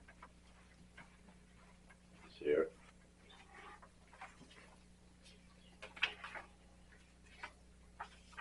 Yeah, that's a debit card account. What, and this ain't here though. This is, That's the operating operating account. account. Okay, all right, I got you, thank you. Mhm.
This one?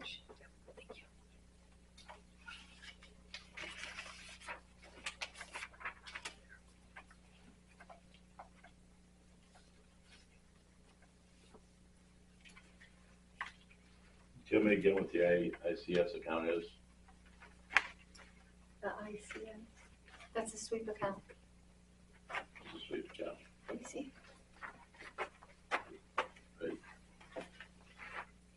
Yeah. From, to and from, that's a sweep account.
a separate account for the emergency road repair. Yes, That helps. yes. in terms of tracking it. That's just tracking the vendor stuff, but yes.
Lease agreement for the excavator.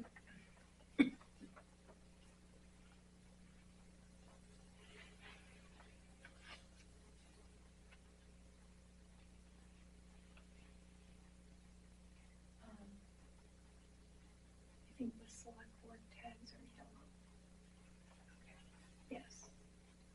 So that's where I need select board names and or signatures.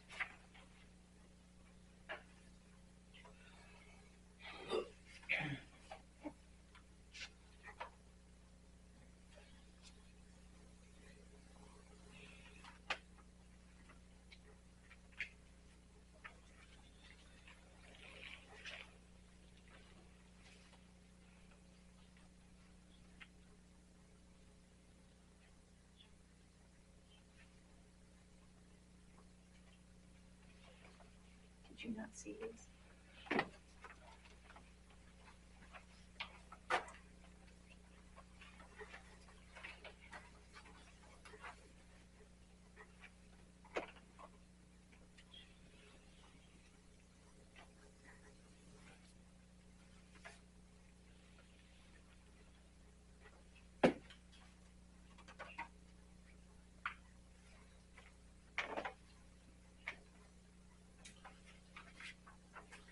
You added the excavator to our insurance policy, right? Yes.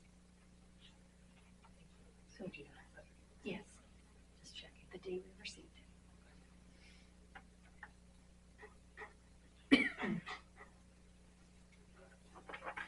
This was that, money that we put in for interest, right? 250,000. Yes. I forget the name. The investment account. Yeah, that's one account. Yes.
don't think you need to motion to sign this. So just need the chair to sign.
I read that they don't do no warranty on these, machines.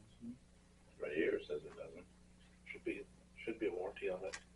He can get traded in it. 7 years. Yeah. I just,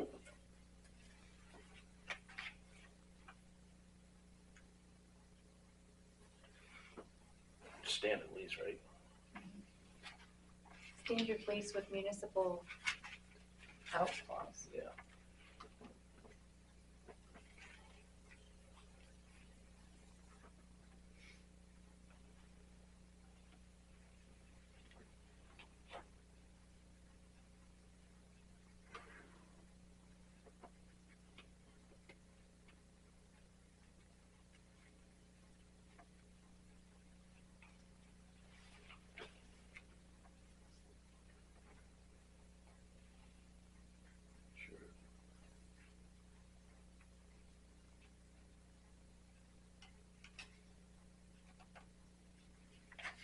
so, we all sign this, or does, the chair take care of this? No, the chair just needs to sign just the yellow tabs are for the chair. The road agent will sign in the other places where the pink tags are.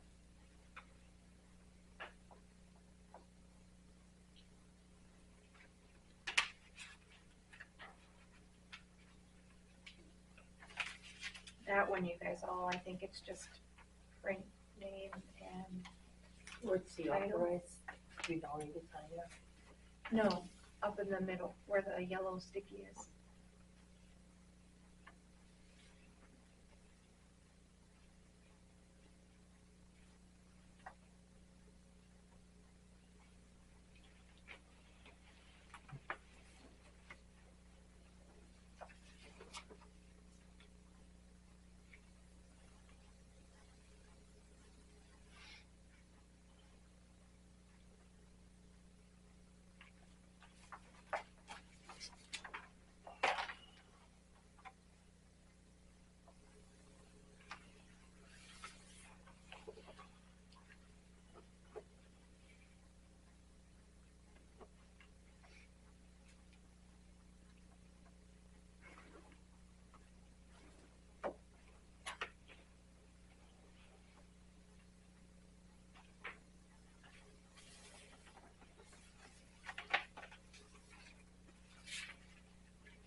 Meeting minutes from September 9th.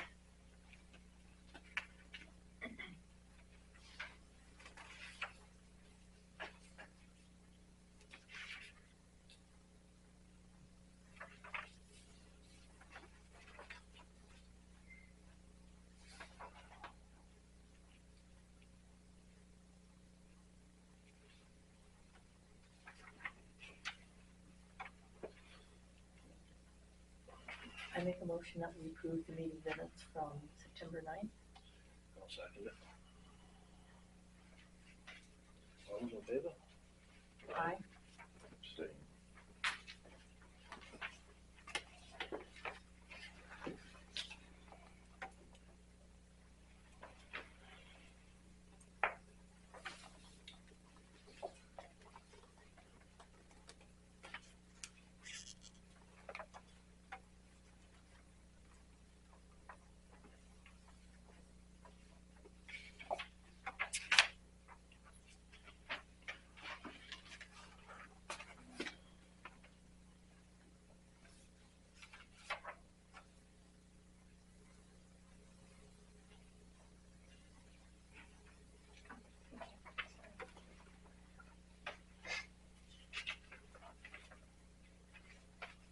Non-public 1, 2, 3, and 4 from September 9th.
What do we got, 4 of them? Yeah. Eric, I need you to sign that where it says accepted by.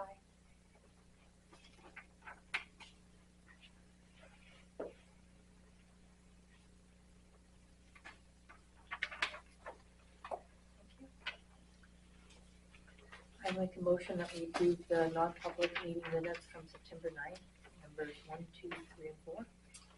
I need to say something on number 3 first. Non-public number 3. I'd like to make a motion to take that one out of, to unseal it, because that was done in public and he's not here to, Can I just take a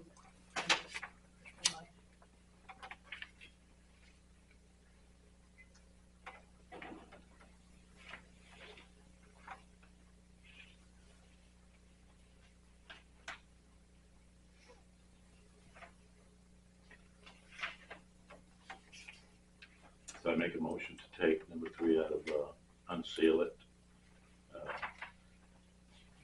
I did have something to say to Mr. Kurt, but he's not here now. I'll second it. You want to discuss it, or? I think it falls under the category for being sealed. Well, I went and apologized to him for my part of it, and he wanted to talk about it, but he's not here. So it is what it is. All those in favor? Are you wanting to unseal the other non-public minutes that correlate with that topic, or just that one? Just that there. Okay. A second. I mean, yeah. Aye. I get Nay. friggin' headache, so it won't quit. Nay.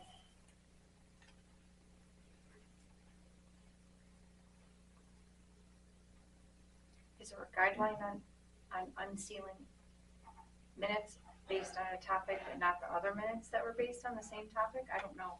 See, I think it falls under the category which would The remain other ones sealed. didn't fall into that. Let me see them again unless I read it wrong. Yeah, it was the same, it was the exact same topic, that's why I asked.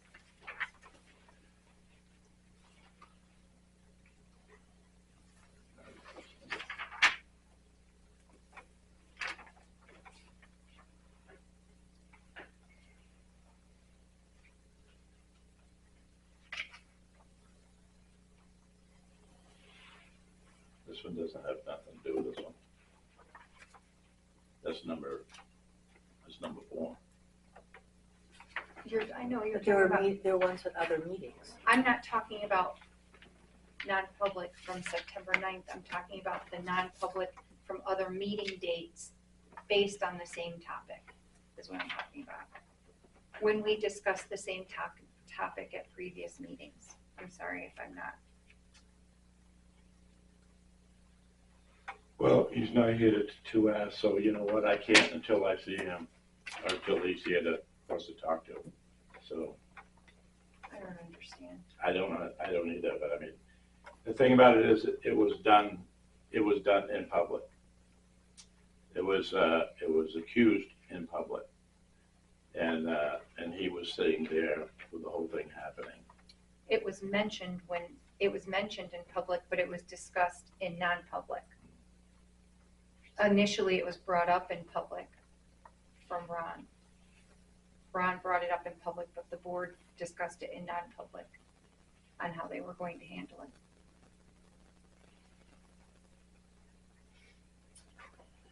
I retract that motion until a later date.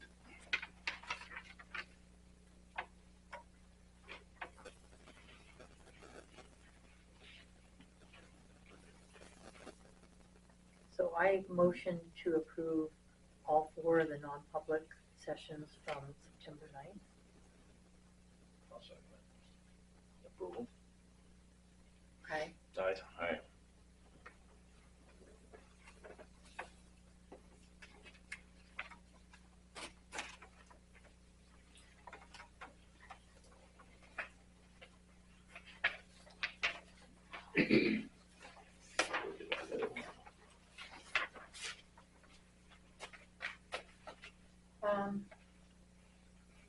So the other outstanding thing is September 3rd's legal regarding the same topic that was not approved or marked up.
I make a motion to approve the non-public session number 3 meeting minutes from September 3rd.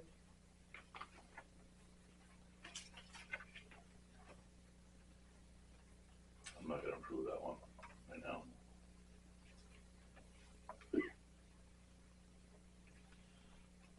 Not yet. So do I just keep bringing it back?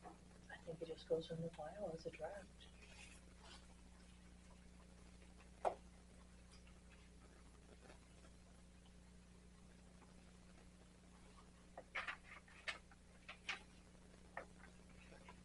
That's all I've got. On that stuff anyway.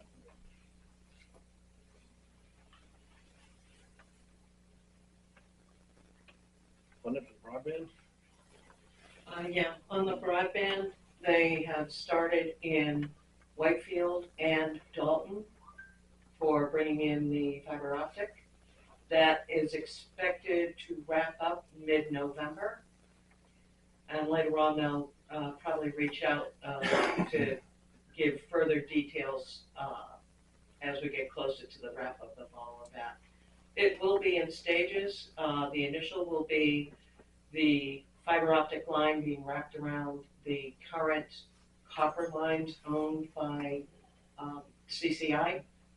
And then there'll be another stage where it's the lines being taken to the posts or poles to homes, and then the installation will be done by a secondary group outside of those that are installing the lines throughout the area. Okay, thank you. And by completing that thing online, Yes. it will automatically be connected to our house. But we won't have service until we contract with a service provider. Right, in regards to all of it, this is seeing to the lines going to a certain stage. When it comes time for the installation into homes, that's when the reach out will occur to set up and schedule for that based on whatever service you wish to have. This, you can choose to have Fidium or, in regards to it. If you don't, there won't be an install into the house. Okay, so we have to actually contract with Fidium. Well, no. When the process is done in regards to this initiative and these fundings, okay, the lines will be in place, and then they'll announce that the reach out regarding hooking up for the broadband through the fiber optic will start. That's that point. Just before that, they will tell us the whole process. Okay. Okay. So Right that's now, when we it's could just select- the first stages of the lines going through. Okay, Fidium or Spectrum or whoever. the Well, provider is. Fidium is the installer for all of it. I can't speak on, that final point, Okay, but in most cases, if you've signed up, you have that choice to either accept theirs or not. okay. There's no obligation that you do. Does this service have to go, this is gonna go from the street to my house? If you want the service. If you want the service, Okay, then, but they're not gonna put it from the street to my house and then ask me if I want the service? No. no. Installation to your house will be after they've reached out to state that they're doing installations, do you want to have it installed? Did they send out what it costs to have it? It's already out on their website. There is no cost for the installation up to 1 gig. It is part of the program. 2 gig, which is usually a lot of it will tend to be more business-like or people who are doing business from home, may be a setup fee, but up until 1 gig, there's no fee at all for anyone. For installation. Kathleen? Yeah. Could you clarify the relationship between Spectrum and Fidium in this whole process? Well, Spectrum is a whole different company. They are not part of this this program. With 40 That's million, what I thought. Yeah, 40 million was awarded to Fidium to install the fiber optic lines throughout the area, And those that are underserved and recognized, and also especially, that's why we sent the postcards out, make sure you sign up. Right. So they know, and they ensure that fiber optic gets to those areas.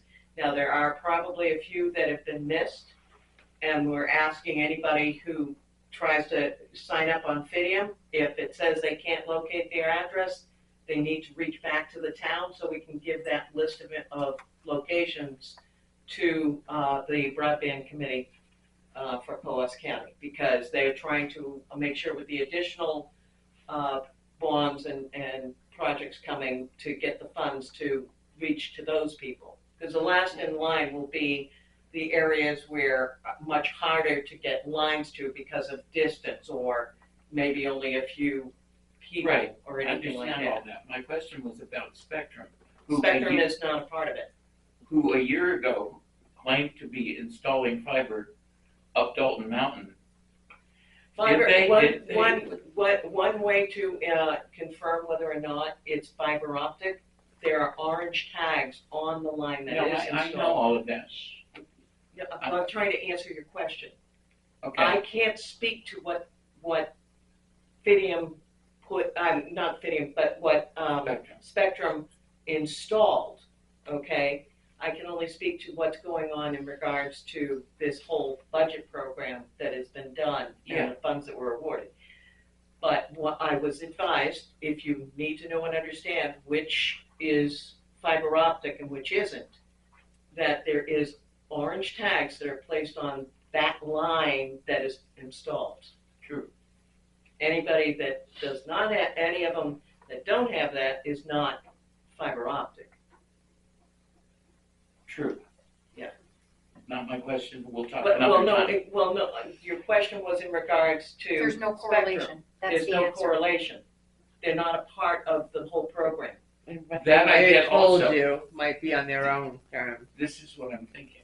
Yeah, if they did that on their own terms, to turn around and, Get people for to their own sign up. business reasons in regards to it, and any possible future funding coming from, federal funds. So, Thank you. yeah.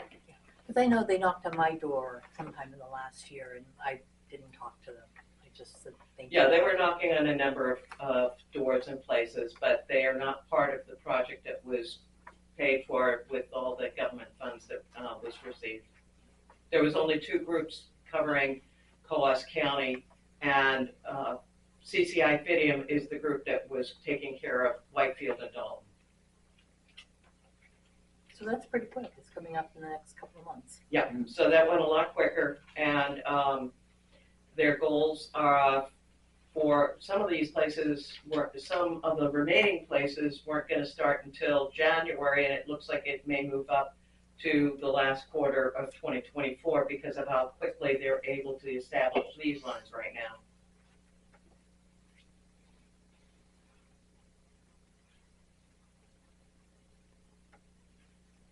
Anybody else got a question? Thank you, Kathy. You're welcome.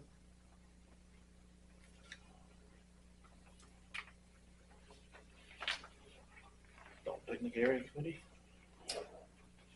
No, it's not gonna be ready until springtime probably. But anyways, we'll put that, the picnic area, never mind, go ahead. Like I said, I got a headache. Transfer station reservoir. Yeah. Transfer station and solid waste tipping fee I wanted to put together because I'd like to make a motion for Casella to come in because I do have questions, because I think in talking with them, there'll be a considerable savings for the town in what we do. So I would like them in to talk with them, ask them some questions. So when we looked at their thing, there was a whole part of it that was recyclables that we're not paying for now. Well, that's what I'm gonna find out. There's nothing wrong with them coming in so I can ask them questions. It's very simple. And so anyways, I'm making that motion that we have them in place. So if they come in, I think that our current, that Carberry should have that same option, and our, whoever we're selling our recyclables to, getting paid for, should come in as well, so we get the full picture of our options. Yeah, we can have them come in too, it don't matter. But I mean, I don't, yeah. Anyways, we can start with them. I'll call Carberry and ask The other if they thing, wanna come in, and we can talk to them, I don't care. and the other thing, have you looked at seen the articles where Littleton is going with Carberry? I don't care what everybody else is doing. I'm looking at, what I was looking at so far, what I am seeing is gonna be a substantial amount of savings for the town of Dalton. And that's what I'm looking at. So I didn't see that, and I know Littleton looked at the whole picture, and what they're concerned about is that when NCES, Bethlehem closes, they wanna make sure there's a place to send their trash, which is what Dalton decided 4 or 5 years ago when we went to Carver. It was the same thought process. But there are some good articles in the paper.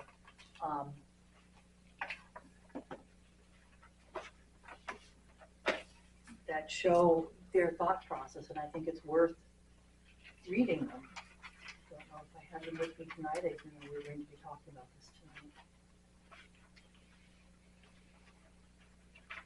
Do you have anything showing what the substantial savings is so that you can share that information Yeah, with that's, everyone else? that's what's gonna happen when we have that meeting, cause I gotta ask them some questions. Cause if it doesn't pan out, it doesn't pan out. But you don't know unless you don't ask. So can you put your questions together and we can ask them without? No, I'd like them in to ask them questions. That would be fine, so. It would be good to make it a public forum in case other people Yeah, have questions. exactly. Of all the companies. Yeah. Everybody in your company. Yeah. And if we do both of them, I will do one week and one the following. I don't know, would you put them together? No. So we'll start with one of them and then we'll go with the other one. Why would you not put them together? You're gonna try and get a bunch of people together multiple times? Then it's not really a public forum. Yeah, it is. It's the people that come here. If they wanna question it, they can come. So I make that motion for Casella to come in to be able to, or we could start with Carberry. I don't care which one. I'll second it.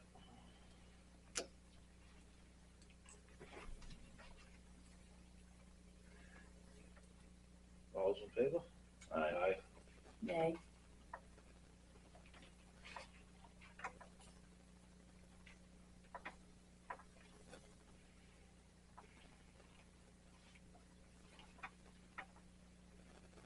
Selectboard rules of procedure. Do you want me to contact these people? Yeah, Tad, if you wanna contact them and ask them if they wanna come in. And this is to discuss solid waste, trash, and recycling? Yeah. So we need to add to that recycling, because we handle our recycling separately. And we don't pay for our recycling. Mhm. Unless it's electronic or tires or special things. That's what questioning is all about. We'll get it pulled together. So, if you could let us know which one of them will be coming in first, Sure. that would be appreciative. Yep.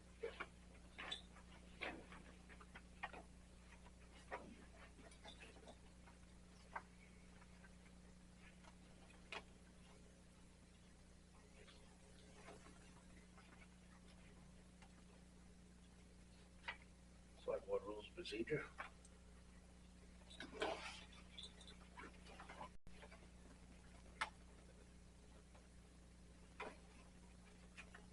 Nothing there yet.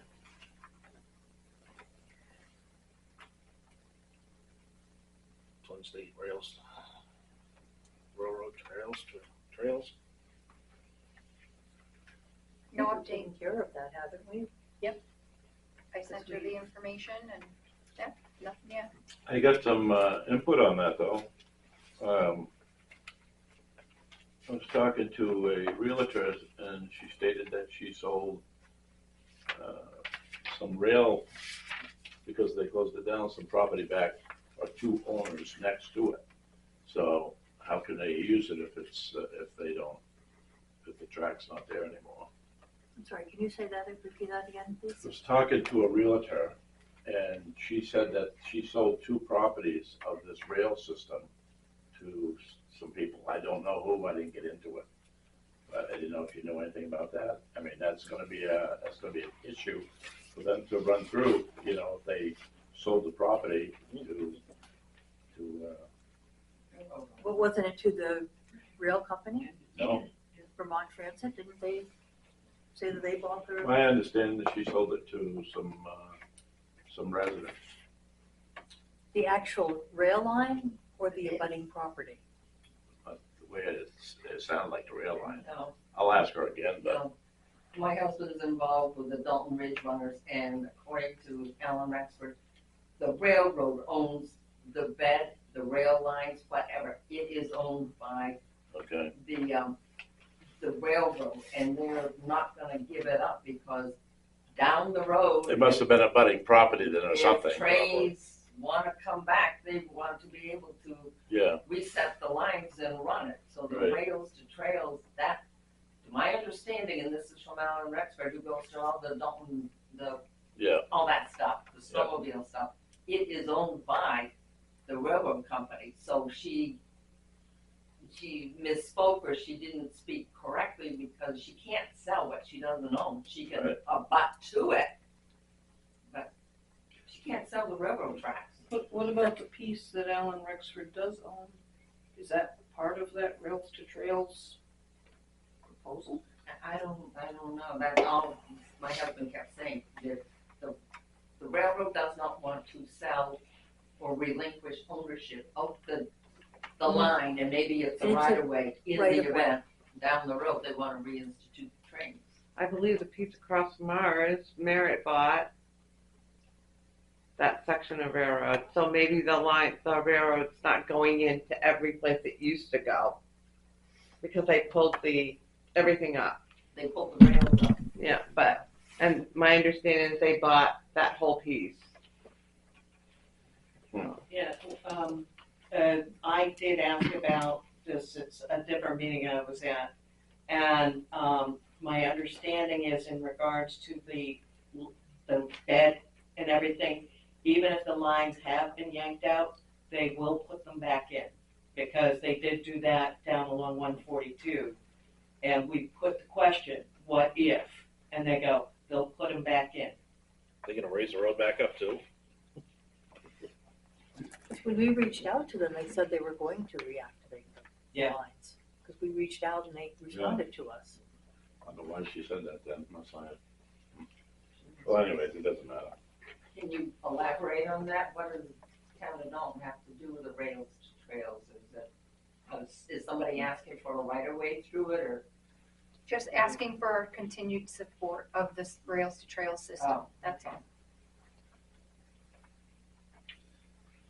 NCC Transport Improvement Plan?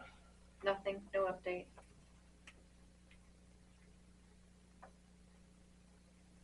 Tilson Parkside? We should be hearing something soon.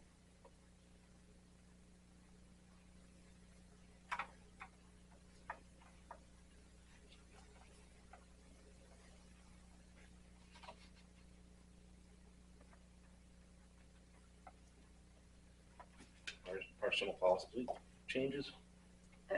I keep going back and forth with the attorney, I keep getting irrelevant questions, so maybe next meeting.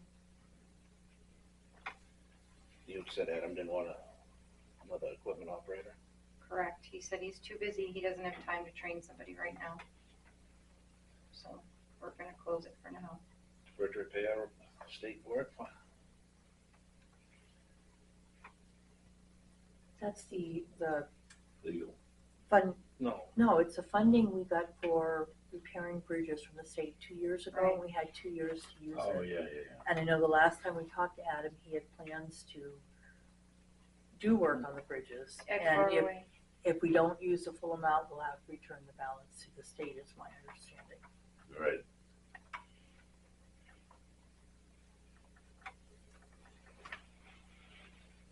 Tax rate setting and training? Just waiting for the school district to send their tax rate in. we have the counties yet? Nope. So school and county.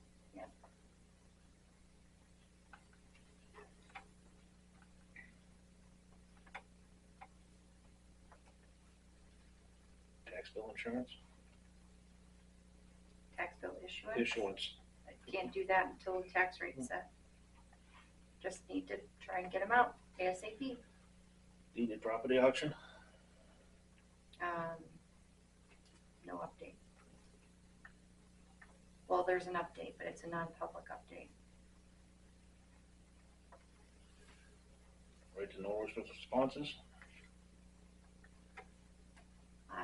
Waiting to hear from you and Tom. I'm gonna make a motion to send that and all the responses to the lawyer. Second that. Why? Cause I can. Why would you want to incur legal expenses for a pretty straight right to know RSA response? Why not? Because it's you're costing spending town money. You're spending $250 an hour for an attorney to look at something that's straightforward. No, the one that did the right to know is spending the money. No, No, you it's guys are not. because you haven't responded. There's nothing to respond. That's the thing, it's ongoing. It's more of a harassment, I think, so. That's my It opinion. doesn't, the statute does not deal with the question of harassment. We have to respond according to the statute. I've already provided my information. It's just a matter of. I don't have nothing to give. I gave everything. You didn't everything. give anything, that's the problem, Tom. I don't have to, because I ain't got nothing. You have your emails, your town emails, right? She's got all the emails right No, there. she doesn't. How would I have I don't have emails no between emails you where I and can, someone I else? talk with anybody, so there's nothing to send you. But you So- communicated. You know So what? Selectboard- I second your motion, because this is out of hand. All those in favor? All right. Nay, it's a waste of town money.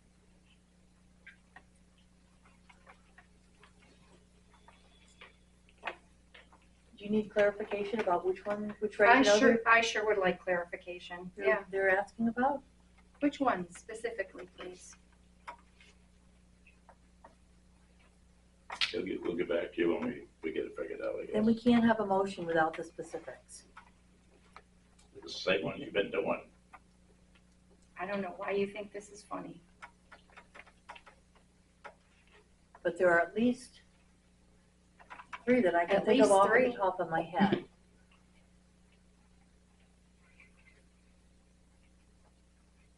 That have happened recently. One, I think you already responded to. Right? With information if it was given, yes, Mike Trudeau. yes. And then, Well, that one already went to the attorney because information had to be redacted. right. There's Bob Fountains, 2 from Chris Ennis. I don't know if there was another one. I guess I'll have to go back to my computer and look. But if you guys can tell me specifically, then are we going back on this motion, or No. should I just send the attorney a whole bunch of stuff and just blow through that cash? I mean, we're looking at a lot of money for road repair. I think this is frivolous. I mean, for just background, a few years ago, we had a very broad right to know request that actually took a long time to comply. We had no choice, but it was all the emails like for a 9 or 12 month period. And it took a whole bunch of effort, but it was a real right to know request and we had to comply. Well, we'll have to finish this in public, because I got something we already talked about before, which I told you I'm moving forward on. What happened to transparency? There Yes, are- what happened to Excuse me. transparency? Excuse It's me, I'm called asking a legal, question. And this is a board meeting, thank you. I know it is, this- and I'm asking if you would give me the information so that I could carry out my We job and will, respond to the right to in know requests. non-public. That had without- nothing to do with anything legal. They were asking for public information. And you've stalled, and it's going on 2 months now, so you're just gonna get the town sued. No. That's what'll happen. No. Is it gonna work? Cause I don't know what to tell you. I don't have anything to give you. Right. So when you guys can tell me which ones, then I can send it to the attorney. Until you tell me which The ones, last one that I know about is you guys wanted something about, there was one, for, the minutes. I didn't have them done yet.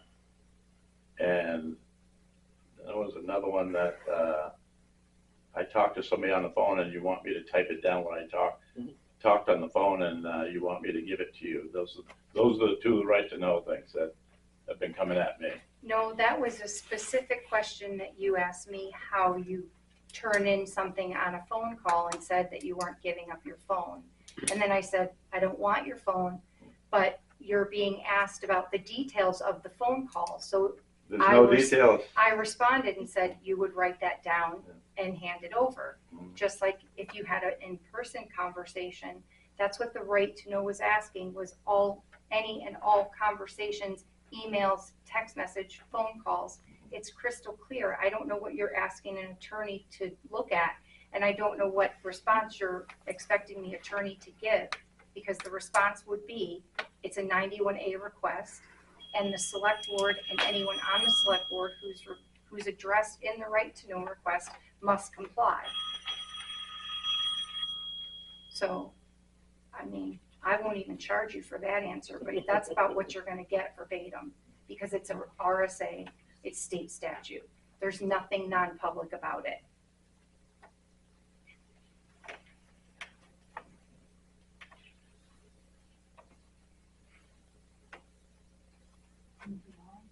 Going on, building committee updates? So Would you like to come sit at the table? No, I'm not, but I have a right to speak. Pam, So we're still sending the right to know request, the 3 right to know requests to the attorney, or one of them? 2 of them, Which two? the ones from Chris. Because Chris doesn't have a right to, what? Wow, that's harassment if I've ever seen it. Only the 2 from Chris Ennis. Yeah, that's, Okay. Wow. and the one from Bob. So 3.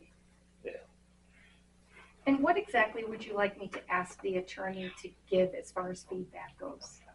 Well, it's in the right to knows and everything's been sent in. Okay, and ask Why you what? Get his feedback on them, As far as the right to knows.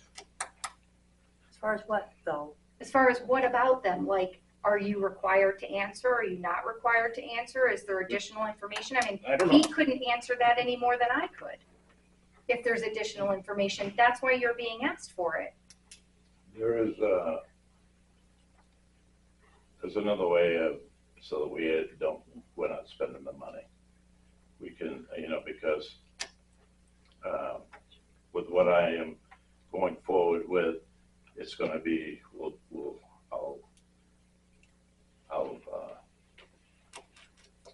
I can't, it's not public, so I can't figure out how to say it.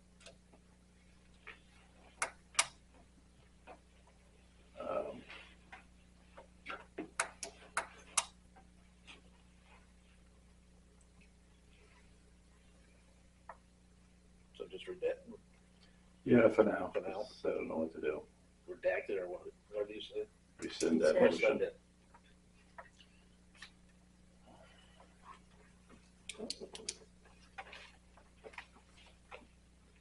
Building committee update, No update.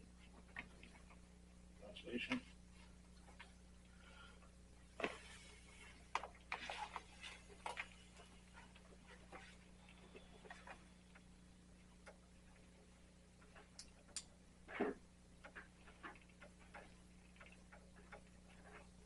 Conservation. No, I didn't go last time.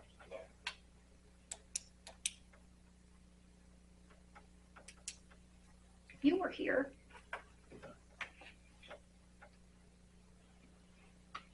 sorry. Yeah, the planning board, they meet until Wednesday anyway.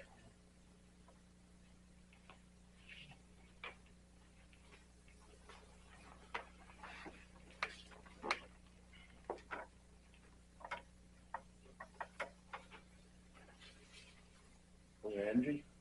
No update.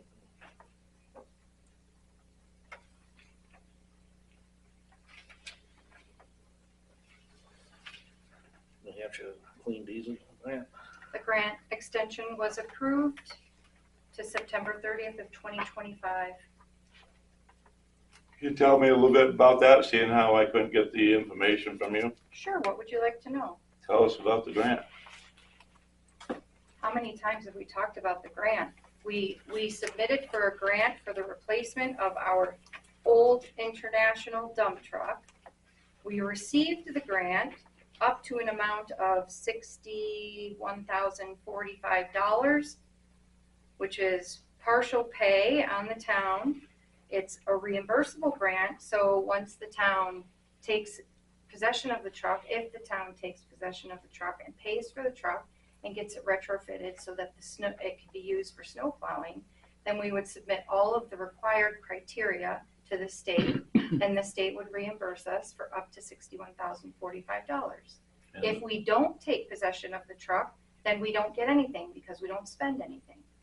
And do we have to pay back? How do we pay something back if we don't get it? If you got it, if you got what you're calling a grant, you would have to pay it back. No. Why would I pay it back? Because I've been after you to give me the copy of grants, and I finally found it myself. Okay, so what did you find? And so I'm finding it was set before the town as unanticipated funds. And then you said there was a letter extension. We didn't see that. And I don't claim to know a lot about the grants, but I found out that this grant has to be paid back. A grant doesn't have to be paid back. It's not a Only grant. the It's loan a does. glorified loan, is what this is. It's not. And can you show me where you got your information from? From the state, the people that Where? and Where, plus Tom? Can I So, see so it? we did have a warrant article to be able to take out a loan. Is that part I don't of care it? about that right now. I'm talking about this is not, like I said, I don't know a lot about grants, but, Can you show me? this, yeah, I will show you in a moment. This grant has, you don't have to destroy the motor. There's stipulation, there's rules in this whole thing on how this is supposed to be handled. And the thing about it is because this did not come before the board, we didn't have a chance to go over it and understand it. And, you did, you We signed did it. last year. Yeah, you signed it, and, nobody else did. That's because it was just the chair that needed to sign it, but Carol was on the board and And you the were rest on of the us, board and and the we rest of reviewed us it. did not see this. Yes, we We did. Well, I'm glad you I did. beg to differ with you. Well, then you saw it without me around. No, you were sitting at the table, Tom. It was May 15th of 2023. Anyways, So can I see what you're looking at that says we have to repay it?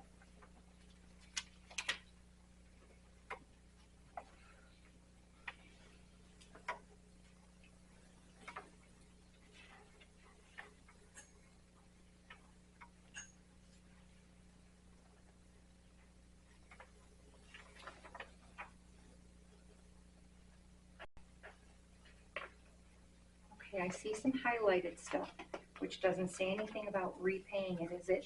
I mean, am I gonna have to read through this and get back to you in 2 weeks, or? no. So, shall use replacement unit in normal service for a period of no less than 5 years. In the event that the recipient sells or surpluses the replacement unit within 5 years of the effective date of this contract, the recipient shall follow the guidelines set forth in Title II Code of Federal Regulations, Subtitle A, Section 200.313, and shall reimburse the state of New Hampshire in accordance with the depreciation table below. Is that what you were talking about? Mhm. Okay, if we sold the vehicle, you have to read the whole thing I in know, order if for it it was to in make front of me, I sense. could have read the whole thing, but I can't read half of that because it didn't copy good.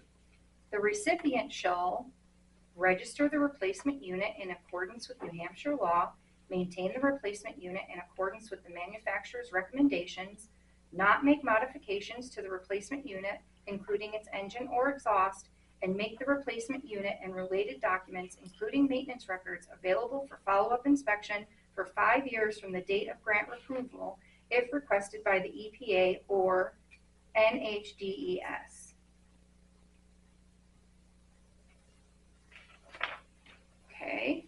So basically, if we bought the truck, we expend the money, we get reimbursed for $61,000, and then we use the truck for a year and sell it, then yes, we have to pay the depreciated amount back to the state. If we keep it in play for 5 years, we don't have to pay them back. It's The a grant. recipient shall not use grant funds or for any cost not specified in this Exhibit B, scope of services. The recipient shall complete all activities, reports, and work products specified herein. It's basically saying, you're buying the truck, we're giving you $61,000 of that money back. You have to keep it for 5 years and maintain it and use it like you said you're going to, and not use the money for anything not included in the grant, because that would be called fraud. And I wouldn't do such a thing. So yes, if we did not follow the contract, which is why they give you a contract, we would have to pay it back. But it's not a loan, it's not a glorified loan, it's a grant. Exactly what I said it was. So yes, and we didn't have to have a meeting for unanticipated funds because we had a public meeting regarding the bond/loan/grant. And all of that was also done in select board meetings, and it was voted on and approved by the board. If you'd like, I can send you the meeting minutes. I'm not denying that part of it. Well, I don't know why you're saying you didn't see it. I did not see it. You're part of the And board, you don't vote on I've things been you don't asking see. you numerous times for copies, did I not? Yes, you did. And you chose not to give it to me. I did not give it to you because it's not good use of town resources to It's not print your out choice. the copy. It's not It your is, choice. because part of my job No, it is is not to part of help your job. manage the budget. So, It but is. anyways, Do you have a that's here PDF or of there. it? I do have a Why PDF. don't you just send a PDF? I offered to send him PDF so that he could look at them or print them, and he said he didn't want them. I said I wanted you to print them. You wanted me to copy them. I spend enough money. I don't get paid to keep using my ink and paper. You can come in here at any time and So- look at any of the files that I have had. I have expressed that multiple times to not only you as a board member, but to people, residents who have asked for information, And I and will- no one I has will ever tell come you, here. it is- And please don't interrupt It's me. not your place to be. It is my place to speak as to why I didn't do what you asked me to do. Because I have been too busy with FEMA and everything else in trying to make sure that this town gets reimbursed for the disaster that we went through in July. And it's not a good use of town resources to just print off this much paper so that you can flip through it while you sit at your table and drink coffee. I'm That's- sorry, Tom. that's You all can I come did. here and But It wasn't that thing. Tom, if you get a PDF, you can just read it on your computer. I mean, that's what I do with Printing documents it all the off. time. And you Well, don't need to anyways, print it out. I'm not arguing more on that because I don't know enough about this part of it, but this is a time right now that I don't think this is a good deal. 61,000 and then we still have to pay 200-something thousand. We just got done spending well over 400, we're probably pushing 500 grand on the road. So I personally, in listening to Adam, he says that he doesn't want the truck because there's nothing but trouble. I'm speaking now, thank you. There's nothing but trouble. And he said down the road, we could get a good secondhand one, it's a lot better. So I want to make a motion that we do not buy this truck right now. So there are a couple of things. I agree we should reconsider it like Adam's saying. I mean, I think Bob recommended this truck. Bob. I think we ought to have Adam here. to have Adam this was discussion. supposed to be here Exactly. tonight I know, and but- could not make it, and this was one of the things we were going to discuss, but he's not here, so. So we haven't accepted the grant yet. So we don't need to make a decision now. We will have a chance to. Well, if I look well, at, Isn't the deadline You were today? interrupting me. You didn't want me to interrupt you. Is the deadline You today? did. No. Excuse me. No, okay. We submitted it. We've been awarded it, but we haven't accepted the money. And the truck keeps getting delayed anyway. So I think we need to add him in this conversation. I think, I was there may hoping be he was good gonna reason be here. to reevaluate it. The purchase of the truck. Yeah, just to help a little bit here, in regards to anything with finance and grants, grants are never, ever a loan. They are funds that are awarded, yes, they have stipulations, but the only reason why there would be a stipulation at the end as far as selling it is because that money was given for the purchase of that item. The town should not make money off of the sale of the item, so they want the depreciated value paid back to them, and that's it. So it's more about the town not making money off of the sale when the money was provided by the grant. And it's the only reason why, if you sell it before the 5-year point happens, that they ask for that money back. Okay? Jeanette, did you not mention that it was extended to September of 2025? Yes, Okay, for this grant. that's exactly what I said, is the That's what I extension thought was I heard. I just approved wanted to to clarify September it. 30th of 2025. So today is not the It's deadline. not, no, and it's not accepting the money, it's completing the project Yeah. that allows you to ask to be reimbursed for the money if you so take it. So we couldn't complete the grant today, even if we wanted to, because there's no truck. That's why I said the grant has been extended. The grant period has been I extended. thought you said that. I did.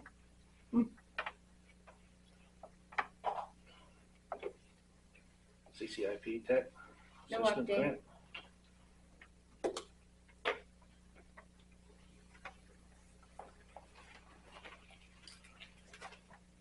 Hazard migration grant program? The hazard mitigation grant application was approved. We've received the grant. We had our kickoff meeting last Friday. We'll be setting up a series of meetings where different people will be asked to participate in redoing the hazard mitigation program. So watch your emails. It's going to be a lengthy one.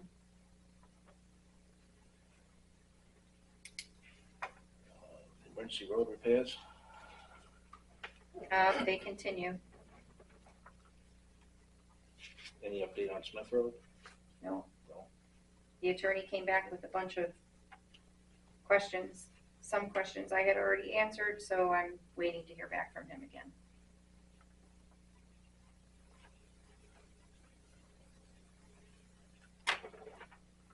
Proposal G, sell? Regional impact letter? That's the proposed Granite State landfill. We received a letter, I believe it was sent to you guys as well, regarding, here, I'll just let you read it. Or I'll read it out loud. To members of the Selectboard and Planning Board, as a member of a community that will be impacted by the proposed Granite State landfill, I'd like to implore you to send out the regional impact letters to the surrounding towns and those in the watershed of the Ammonoosuc River as required by changes to RSA 36. The surrounding towns have a right to hear the details of the project and be heard. Think of Whitefield. If Casella encourages trucks not to go through Littleton, then all of the trucks daily will go through the tiny intersection of Route 3 and Route 116. Some of you might remember when a truck going down the hill went through the gas station into the Johns River. Multiply the projected 100 plus trucks per day by 2 for the trip to and from the landfill. That will be a lot of trucks. As you know, those are very sharp corners as a busy intersection already. What are the chances of a truck tipping over?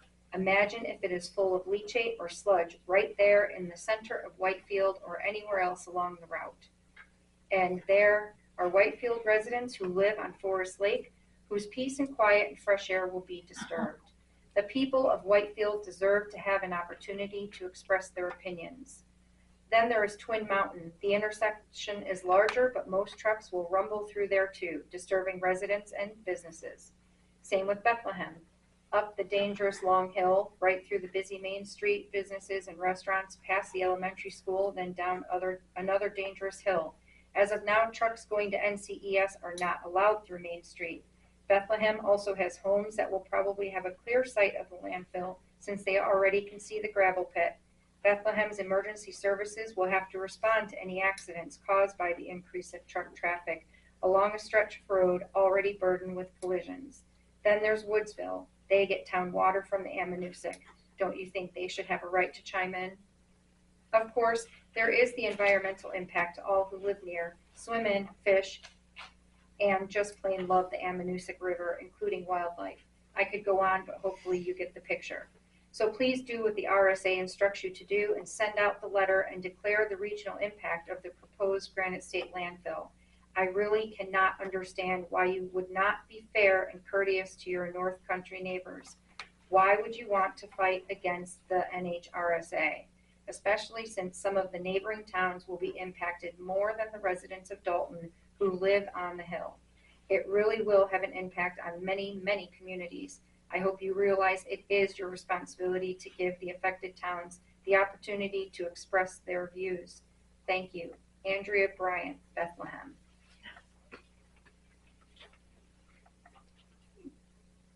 Now, I believe we authorized Carl on behalf of the planning board to reach out to town attorney. And this is the implementation of the change in the RSA that designates a proposed landfill as a development of regional impact.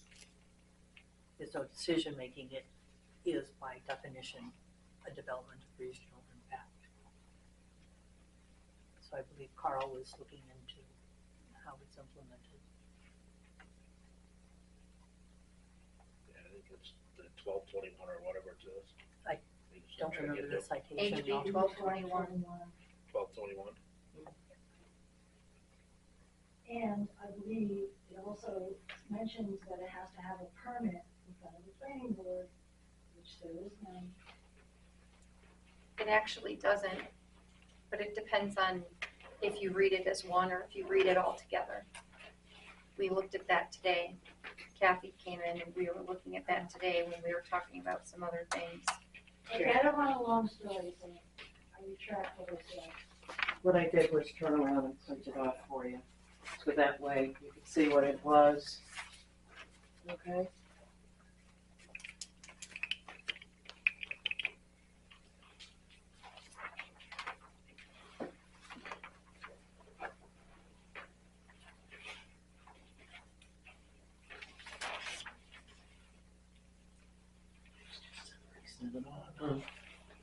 Planning and Yorkshire and land The use. actual law. Did I say bus? Hold on, please. I'm Oh, writing. sorry.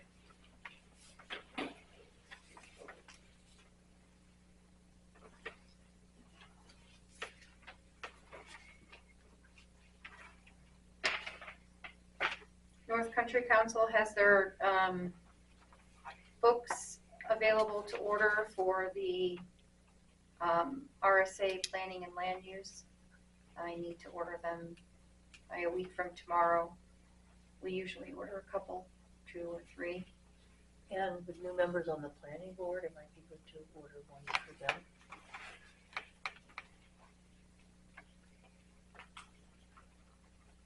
So the question is, how many do you order? Right, you can order book, you can order a book or the ebook or an ebook book combo.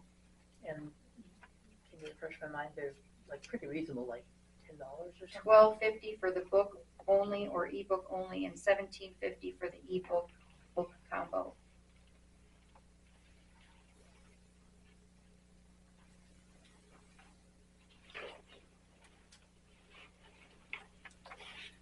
So the people on the new people on the planning board, would be, well, you, Me, Chris, Chris, Mike, Mike,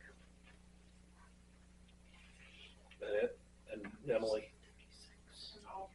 I haven't gotten anything from Carl on that yet. I'm not saying that he didn't say that she's an alternate, I'm just saying that I haven't gotten anything from Carl. So, Tom, do you want one of these? No, I think it'll be enough I can borrow on the one night. If there's there'll probably one that's gonna be left in the library, I would think. We did for a long time have one in this room that was here. It's probably in the. Yeah, I don't planning think, board we don't cabinet. usually put one in the library, but there usually is one in here. I make a motion that we buy one copy for the meeting room. Do you need one for the office? No, I can come in here. And copies as determined by the planning board since they're meeting Wednesday. However many copies they feel like they need. And authorize Jeanette to proceed with ordering them. And the planning board can decide whether they want the book or the e-book or both. For the town general one, I think it should be the book and the e-book. So we have it available.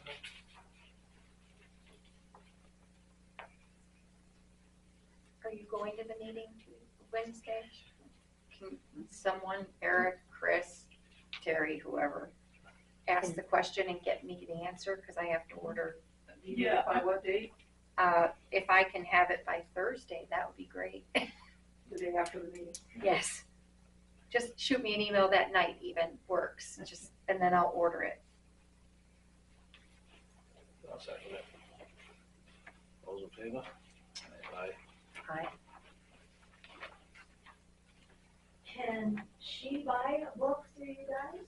Like if I gave you the, whatever it was, can I buy it through you so I can have my own copy? Or does that not work like that? I'm sorry, can you speak up a little bit? She wants to know if she can buy a copy through us at our price if she pays for it.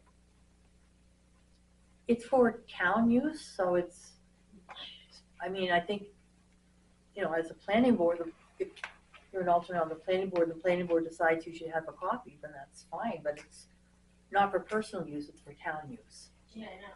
So will you be at the meeting on Wednesday? Yes. Mention it to Carl. Okay. I know a few years ago, we got copies for everybody, which is, I mean, there are some changes, but I don't know, do you feel like you need an updated version, Carrie? I don't know one. You can search all the RSAs online. Okay. There probably isn't gonna be anything in the book that you can't find online. I don't know, because I haven't read the book. I'll be honest and say it, but It's all the RSAs are all online. it's just all the RSAs as they pertain to land use and planning board. Okay. Sometimes it's handy to. But mention it to Carl, and if it's included in the count, then I won't know any different. If we purchase an electronic copy, it's probably PDF, right? I would assume so. And is it something that can be shared to all the planning board members? I don't know if that would be considered illegal because you're not getting permission to share it. So I don't want to say yes. Okay. I mean, if we're purchasing it for the town and you're looking at it for the town, then I would say that I would think that would be allowable. If you're a member of the board. That's my answer. And last year's books, did they have CDs? I don't think we got the ones with CDs last year. And they're not offering CDs. They're just offering book, ebook, or ebook, book combo. Wow. Yeah.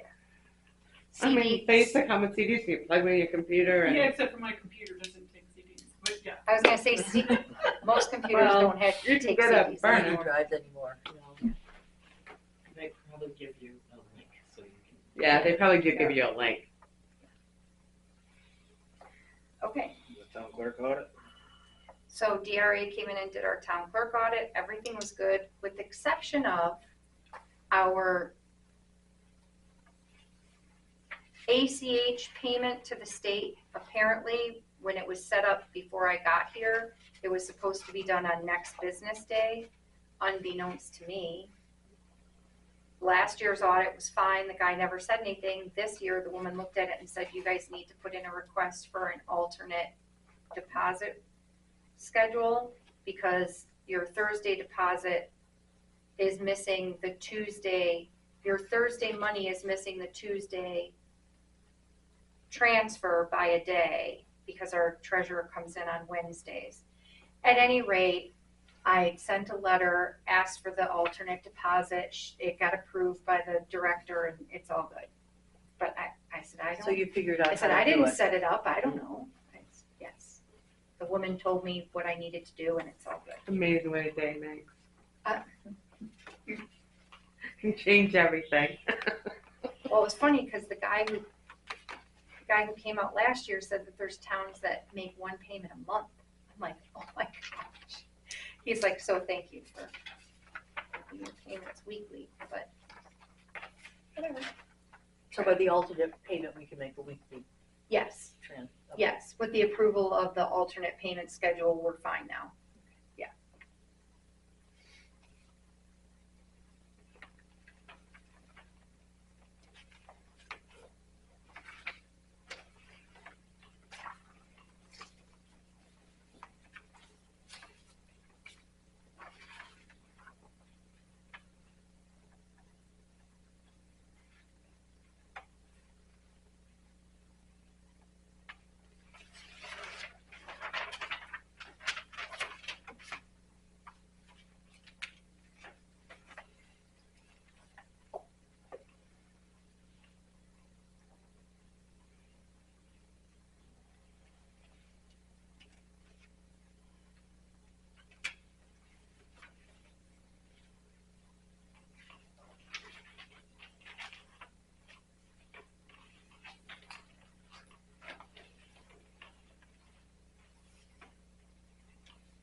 I need to go back to the planning board update.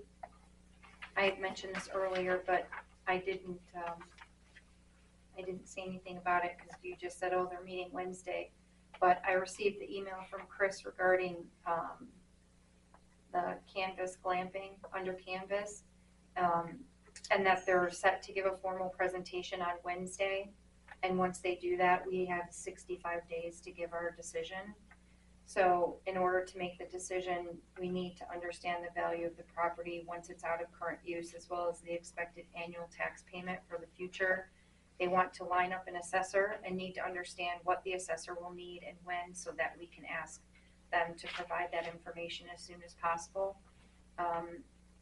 She also mentioned getting information from Adam on how he would expect the addition of the business it may bring to in 70 cars a day coming up and down multiple times, and how it's going to impact road maintenance, as well as finding out if the roads are sufficient to safely handle that many cars, or if improvements needed.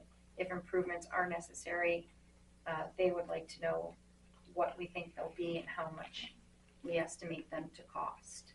So it sounds like the road issues are a question for DOT and possibly a consultant, a civil engineer consultant.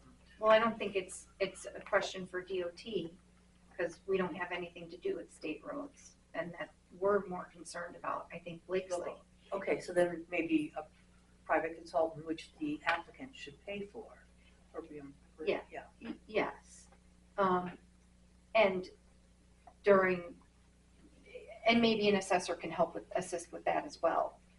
Right. I don't know, but until we have plans and so on and so forth to send to someone, I think just what the planning board is asking for, and Chris, correct me if I'm wrong or jump in at any time here, they're just stating, hey, we're gonna need the select board to say it's okay to get this person, and what do they need to be able to tell the applicant on Wednesday when they come and do the formal presentation.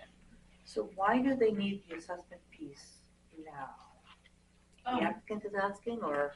The reason why we need the assessment piece now, well, first of all, is whether or not if we can't make our roads safe, and again, essentially this business will be profiting and the taxpayers will be paying for the roads. And so without understanding the impact on the taxpayers, which means we need to understand the impact of changing from current use to what the glamping, or the cover. Under canvas. So, because we really can't make a decision without understanding how much it's gonna cost. And then the company seems willing to work with us, but we don't have any information to work with. So it seems like what we as a town want is some type of fee from them if we need to improve the roads outside of, because property taxes are property taxes, they're just, that's a pretty Yeah, but straightforward we don't know assessment. what those property taxes are gonna be. Right, nobody but I really don't think we knows. should consider that if we need to improve the road, make it wider, make turning lanes or anything like that. That should be on a burden borne by the applicant, I think. Well, I would think that our road agent would want to be part of that. Well, He yeah, does. absolutely, but I think we might need another consultant is what I'm saying. And that would be something that the applicant would normally pay for in terms of getting that information. Sure, but like, let's say if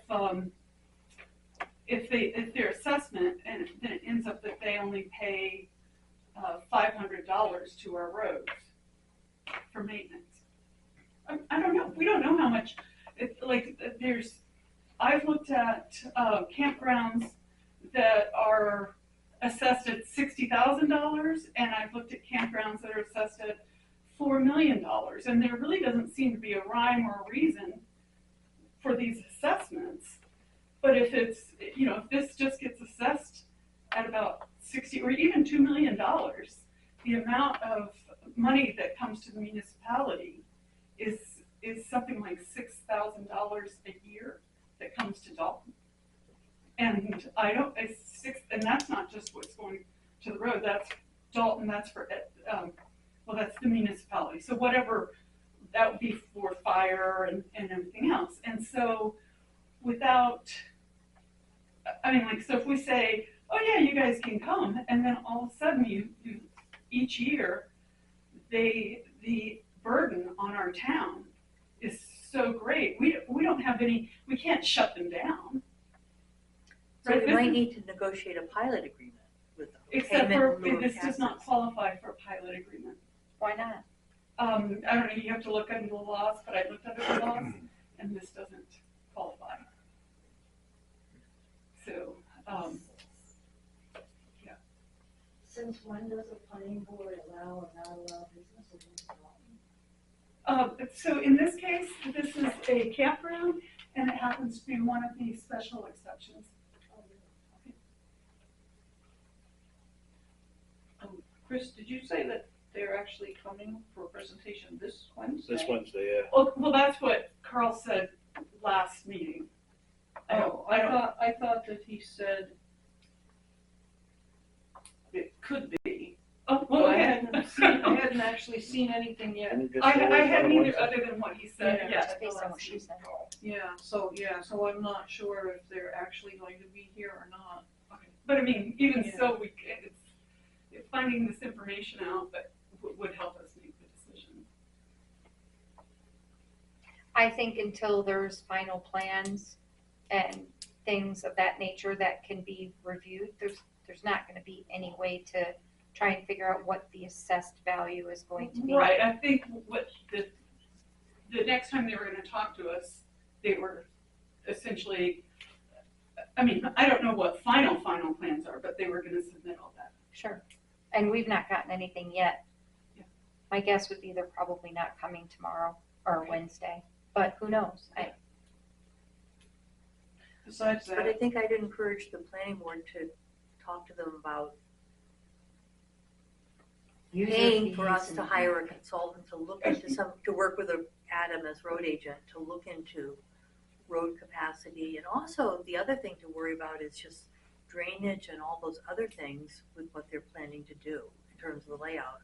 We did that last year with the Savage development. We spent quite a bit of time. And they should have that, really have that in their plans already. Part of it anyway.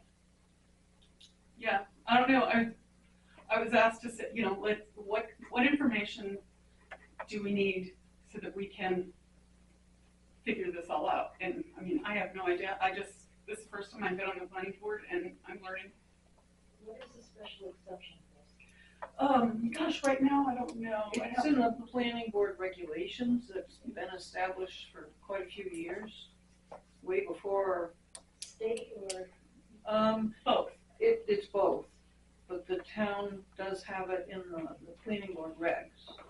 In like the subdivision regs, right? Yeah. Can I make a point? And I appreciate the fact that we're allowed to make, to ask questions.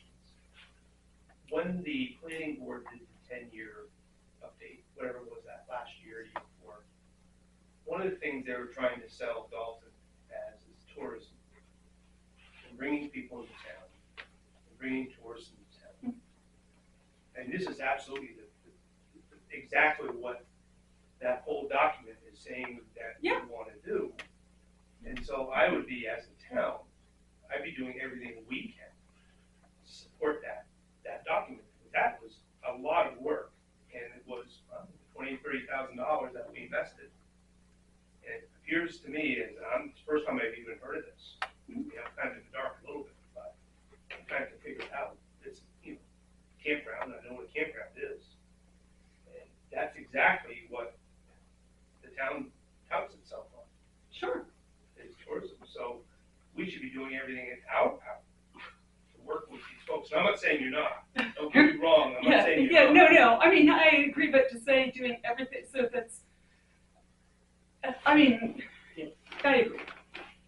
I think what maybe everybody is talking about is always, you're all kind of on the same page, but the big question mark is, how is this road, Blakesley, going to uphold throughout it, especially after everything we went through with the storm? There was severe damage on the road, and that was one of the last ones to get repaired outside of Smith and some of the others. And there was a lot of it where we were isolated and couldn't get off on any end of it. So understanding what it is as far as structure and the use, I think that's common sense that we all need to address and make sure that it's safe, because if something happens to any of those people coming to stay there for the glamping, where does that fall on the responsibility for the town? And I think So that the company is interested in making sure that all the bases are covered so that their customers are safe, so that the roads are safe. I mean, It's And I just think knowing. in terms of the land use regs and in terms of the subdivision regulations, if I remember correctly, towns have the ability to hire consultants, experts, and the applicant pays for that, and that's a standard practice. Yeah. So if you can talk with them and if they work it out, that would be part one in all of it.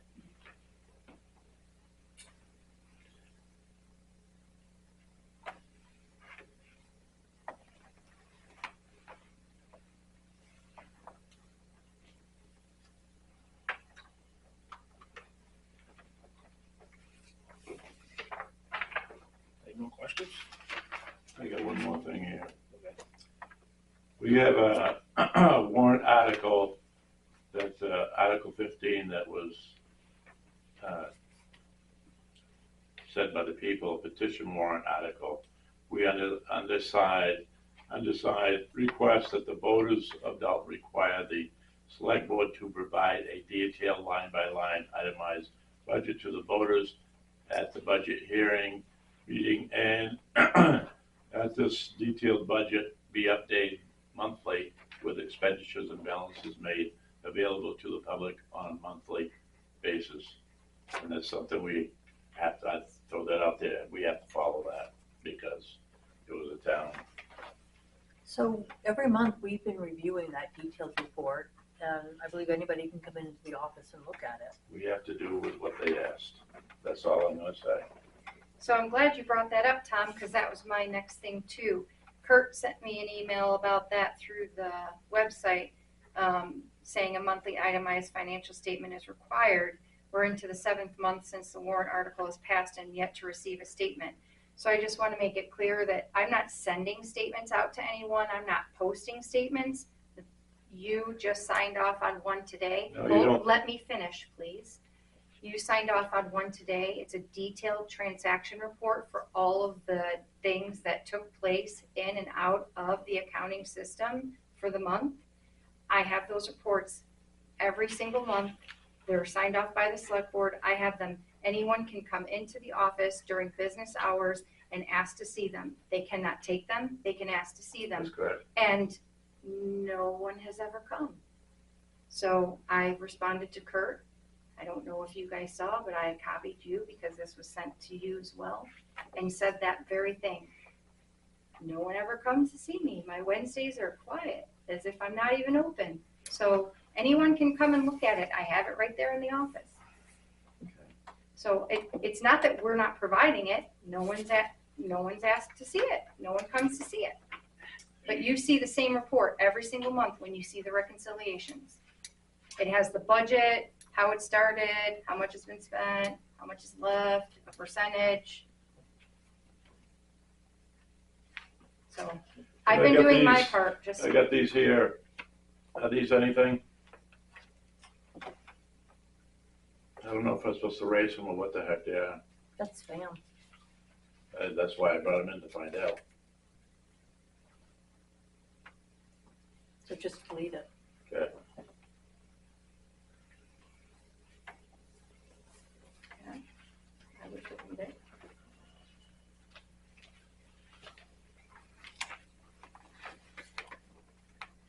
We don't get any voicemails on our email. So if you ever get an email and say, there's been a voicemail left for you, click here. Oh, I never open it.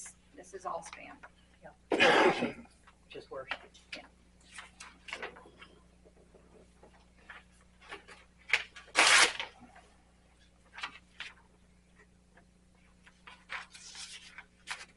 I'm gonna make a motion to send the 2 host agreements to the attorney. To send what? The 2 host agreements? So this is a topic that needs more discussion. I mean, we need to go through that and do some work on it before it goes to the attorney. And We're not paying for it.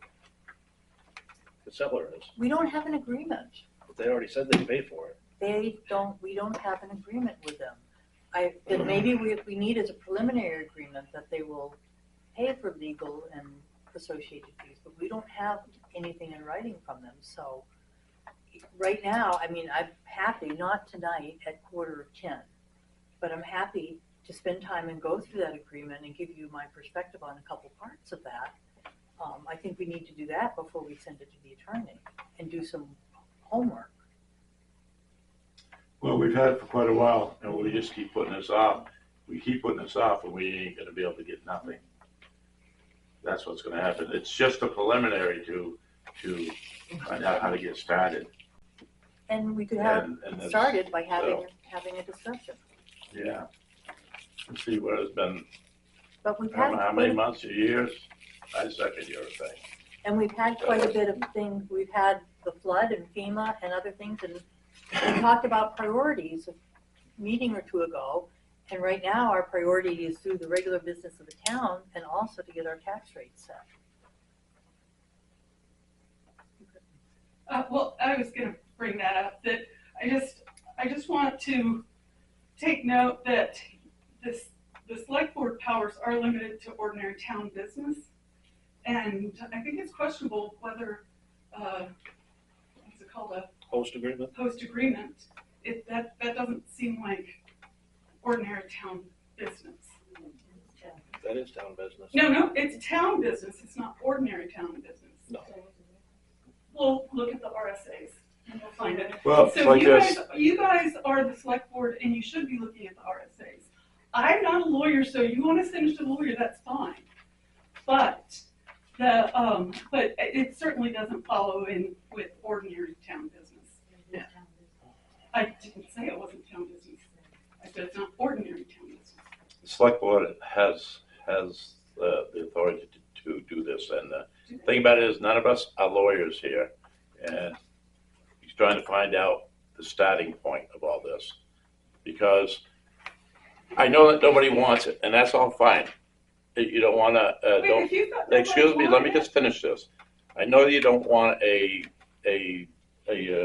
landfill, and that's understandable. And, but the only thing about it is, whether it gets stopped or not, I don't have that answer, I don't know.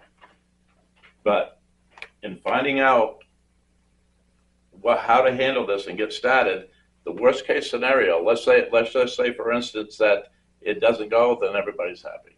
But let's say it goes through, we are gonna benefit as a town. We're looking out for the town's benefit is what we're doing. okay, I just want to make a response to Yeah. what you just said. Yeah. I don't know whether I want the landfill or not. I don't know that, so don't put the words in my mouth. No, I'm not putting it in your mouth, I When you just, said, okay, but so I just want to I'll just say clarify that, all right, for the most part, And, people and don't what want it. I'm saying is that when you're dealing with this though, this is something that the whole town, we are the legislature. We're the voters and we're the ones, when it's not ordinary town business, that you need to go to. So we need to have a special meeting. And, yes, This landfill, the town has no control whether it's gonna go in or not. It's the state. If they obey by the state laws, if they obey by the state environmental, the state's gonna give them a license to open that place up. So, Wait, in excuse terms of- me, am I right or wrong? Dee, Answer that question. you're, Does somebody have an answer to that? but in terms of that, Wait, no, because the It's a state, yes or no? no, But it's not as easy as a yes or no. it isn't. Why Please not? let me, Let her explain. can I, excuse me, may I please have the floor? Go ahead. You're right. There is permitting that has to go on. Right now, there is not an accepted application as being complete. So, Excuse me, what does that mean? that means that DES deemed, and there are lots of different applications in there, but the main one was deemed incomplete. Casella provided more information, but DES has not yet accepted it as complete. So it's not even at the review process. So the question is, when is it appropriate for the town to spend money to negotiate the host community agreement? Because we will need to get a sophisticated assessment to know what the baseline is for the taxes.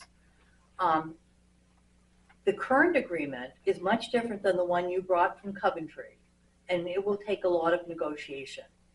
Is it time now to expend town funds when DES is not yet evaluating accepted complete application? This Casella industry doesn't have to give you anything. Technically, they don't. They can just open that land, if they get approved, they could just open up their landfill and don't have to give you anything. And the agreement. Okay, and wait a second. Now, the reason that they're offering this money to you is because they can use it as a charity and write it off their taxes. Okay, so they're doing a courtesy to the town by offering these benefits. So what we don't know is how much of a benefit, because we don't know what the base tax rate would be. And What is the base tax What they said in the meeting is that the money What does that the they're base giving us- tax have to do with the fact that they're offering us money and picking up our garbage? What does that have to do with anything?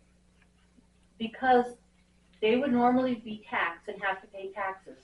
In the meeting when they were here, they explicitly said that they would not give up the right to file an abatement, which means they could file for an abatement and get their taxes back. We don't know if the money they're offering is what they would have to pay for in taxes anyway. That's what we don't know. We don't have that information. Their accountant is gonna say to them, well, what did you donate to?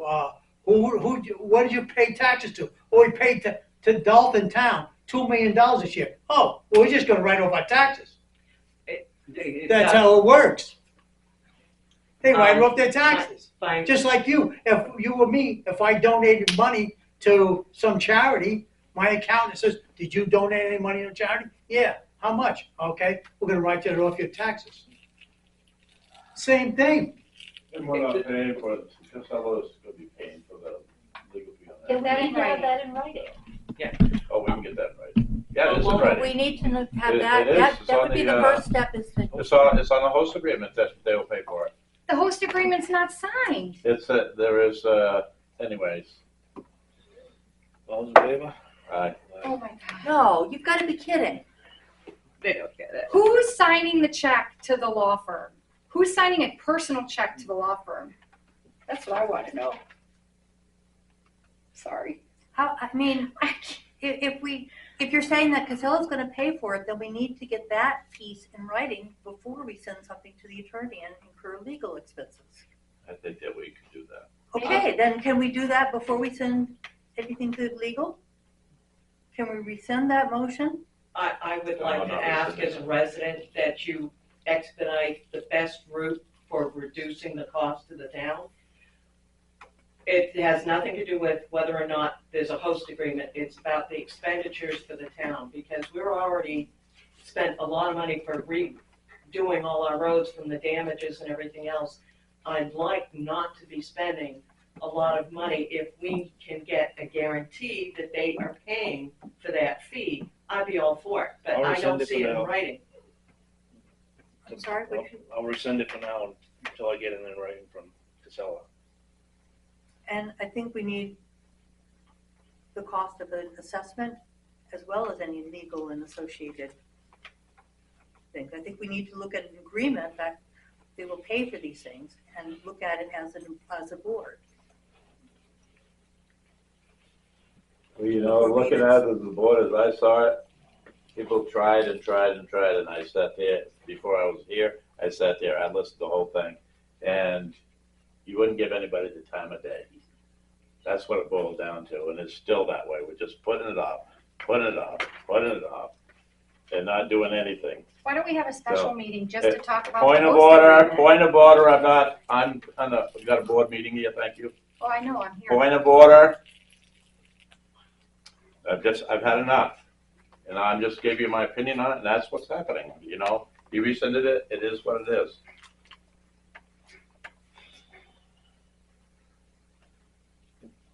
Anybody else got a comment? I don't think you want to ask that question. Excuse me, I have to pardon myself from there. I'm a resident, and I have a huge problem, aside from me being the town administrator, again, talking as a resident here, I have a huge problem with everything that's being sent to legal right now. At $250 an hour, that adds up really fast. I don't know if you guys know or not, but like our budget for legal, I think was $15,000 or $20,000. And we've underspent that the last. I need to look, I'm sorry, because this is, here, Joe Beth, I can ask you to look because I'm speaking as a resident right now and not the town administrator. But I have a huge problem with this because publicly, we've already made it known that we've spent $500,000 to rebuild the roads in this town so that they can be passable and safe. And we haven't even finished rebuilding those roads yet. And all Tom, you keep bringing up is going to Casella and asking them for a startup fee of $1 million, of $3.5 million, of this and that. And now we want to send the community host agreements to an attorney to look at when the select board itself hasn't even sat down to discuss the ins and outs and what the town should have. We don't even know what the value of that property is right now, let alone what it's going to be when Casella builds, if Casella builds. And Mike, you're right. We have absolutely no say in whether that landfill comes at all. And I totally agree with you. However, what I do not agree with is just throwing dollar after dollar after dollar down the drain for attorneys to sit there and look at stuff and come back and ask questions 10 times over again to not give us an answer. This is ridiculous. And I am appalled at the fact that my tax money is being spent this way. Thank you. I'm sorry. I personally think that you need an attorney to figure out what's going on. To have something written up that Casella Industry will be liable for. You need the proper attorneys to do that. And you need an attorney to tell you exactly what's going on with this company and how they're gonna do this.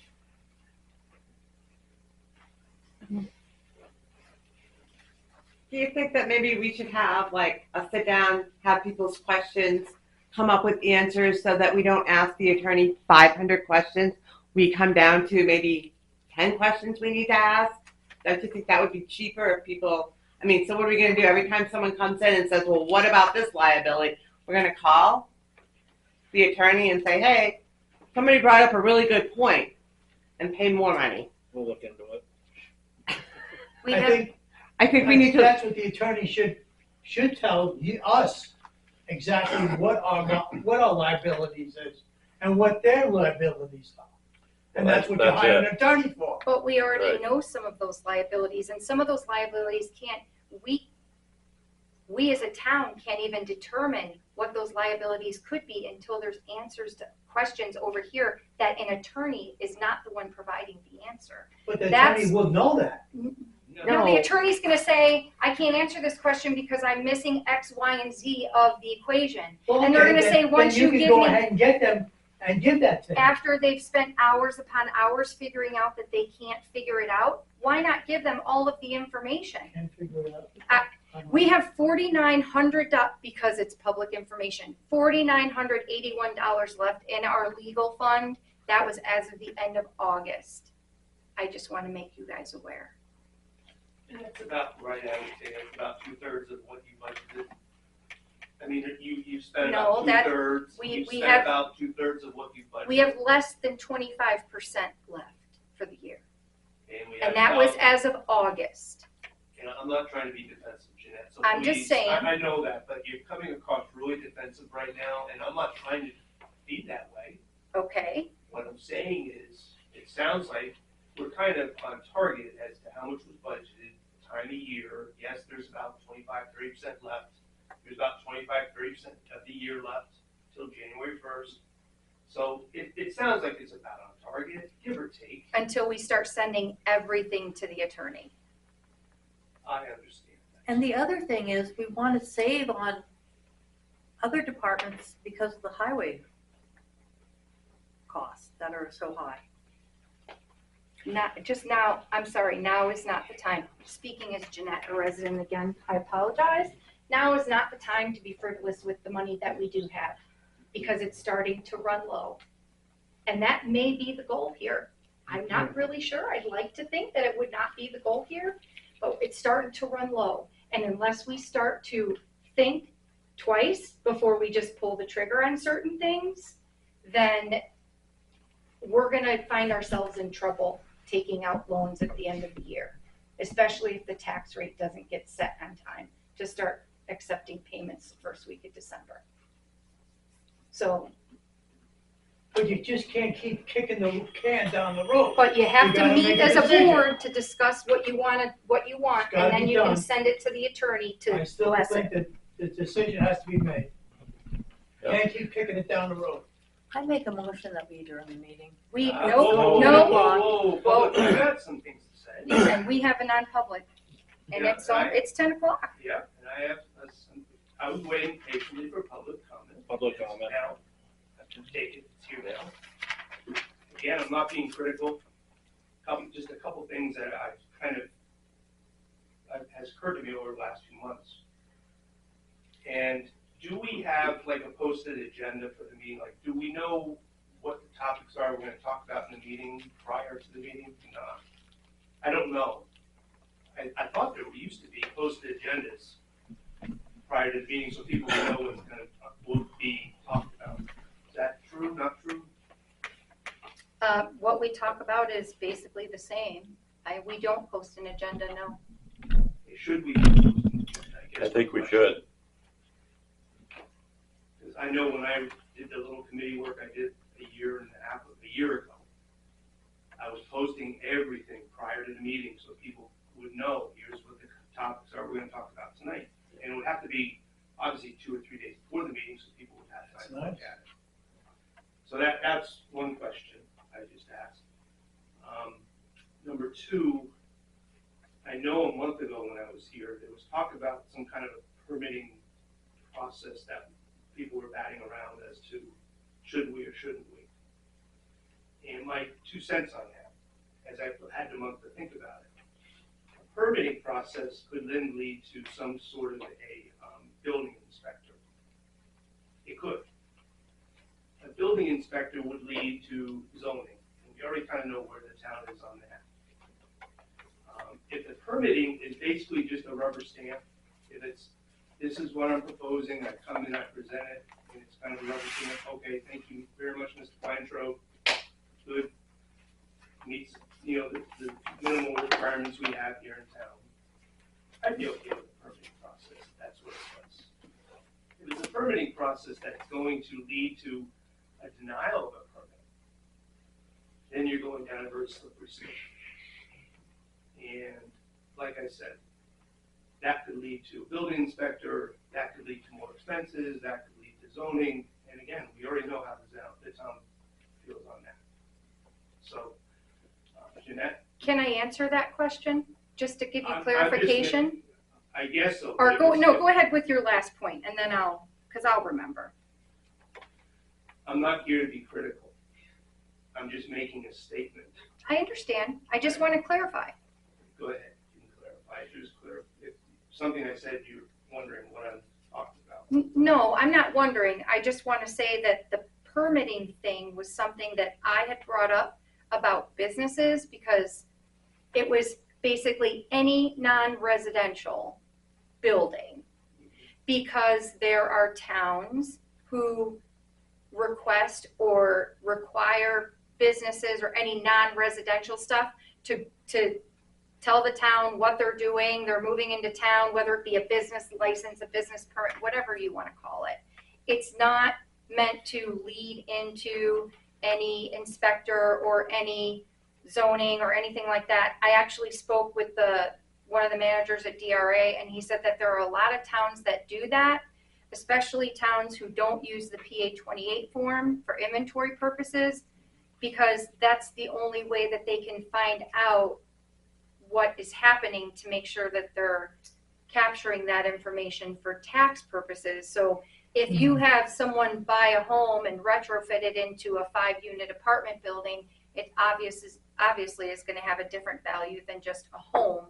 So as a town, we should make sure that we are capturing those changes for tax revenue. Because if we don't, and say for instance Pam is paying less in taxes for her home that's identical to your home, Scott, but you're paying more, then you're paying her taxes, essentially. So what people don't understand is that when we aren't able to capture those things and know what's in the town, we can't adequately manage the town, whether it be tax revenue, police or fire response, infrastructure, things of that nature. That's where that came in.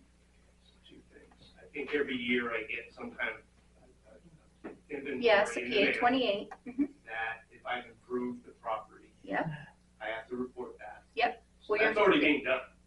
This is non-residential. It was focusing on non-residential. So yes, I agree. So then you're basically saying we just need a permit to find out what you're doing. So it's really not a permit to allow them to do it or not. It is if it's a business.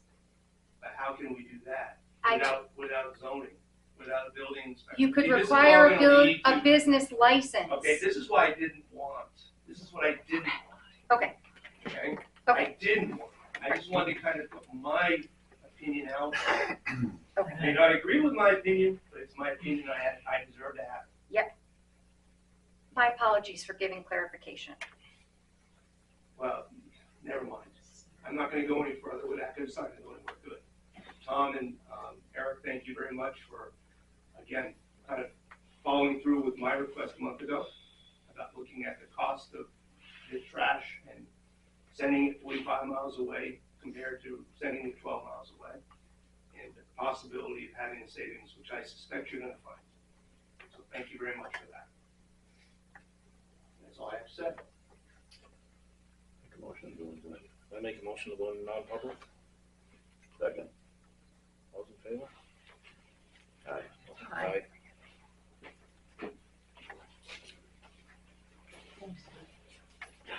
or non-public.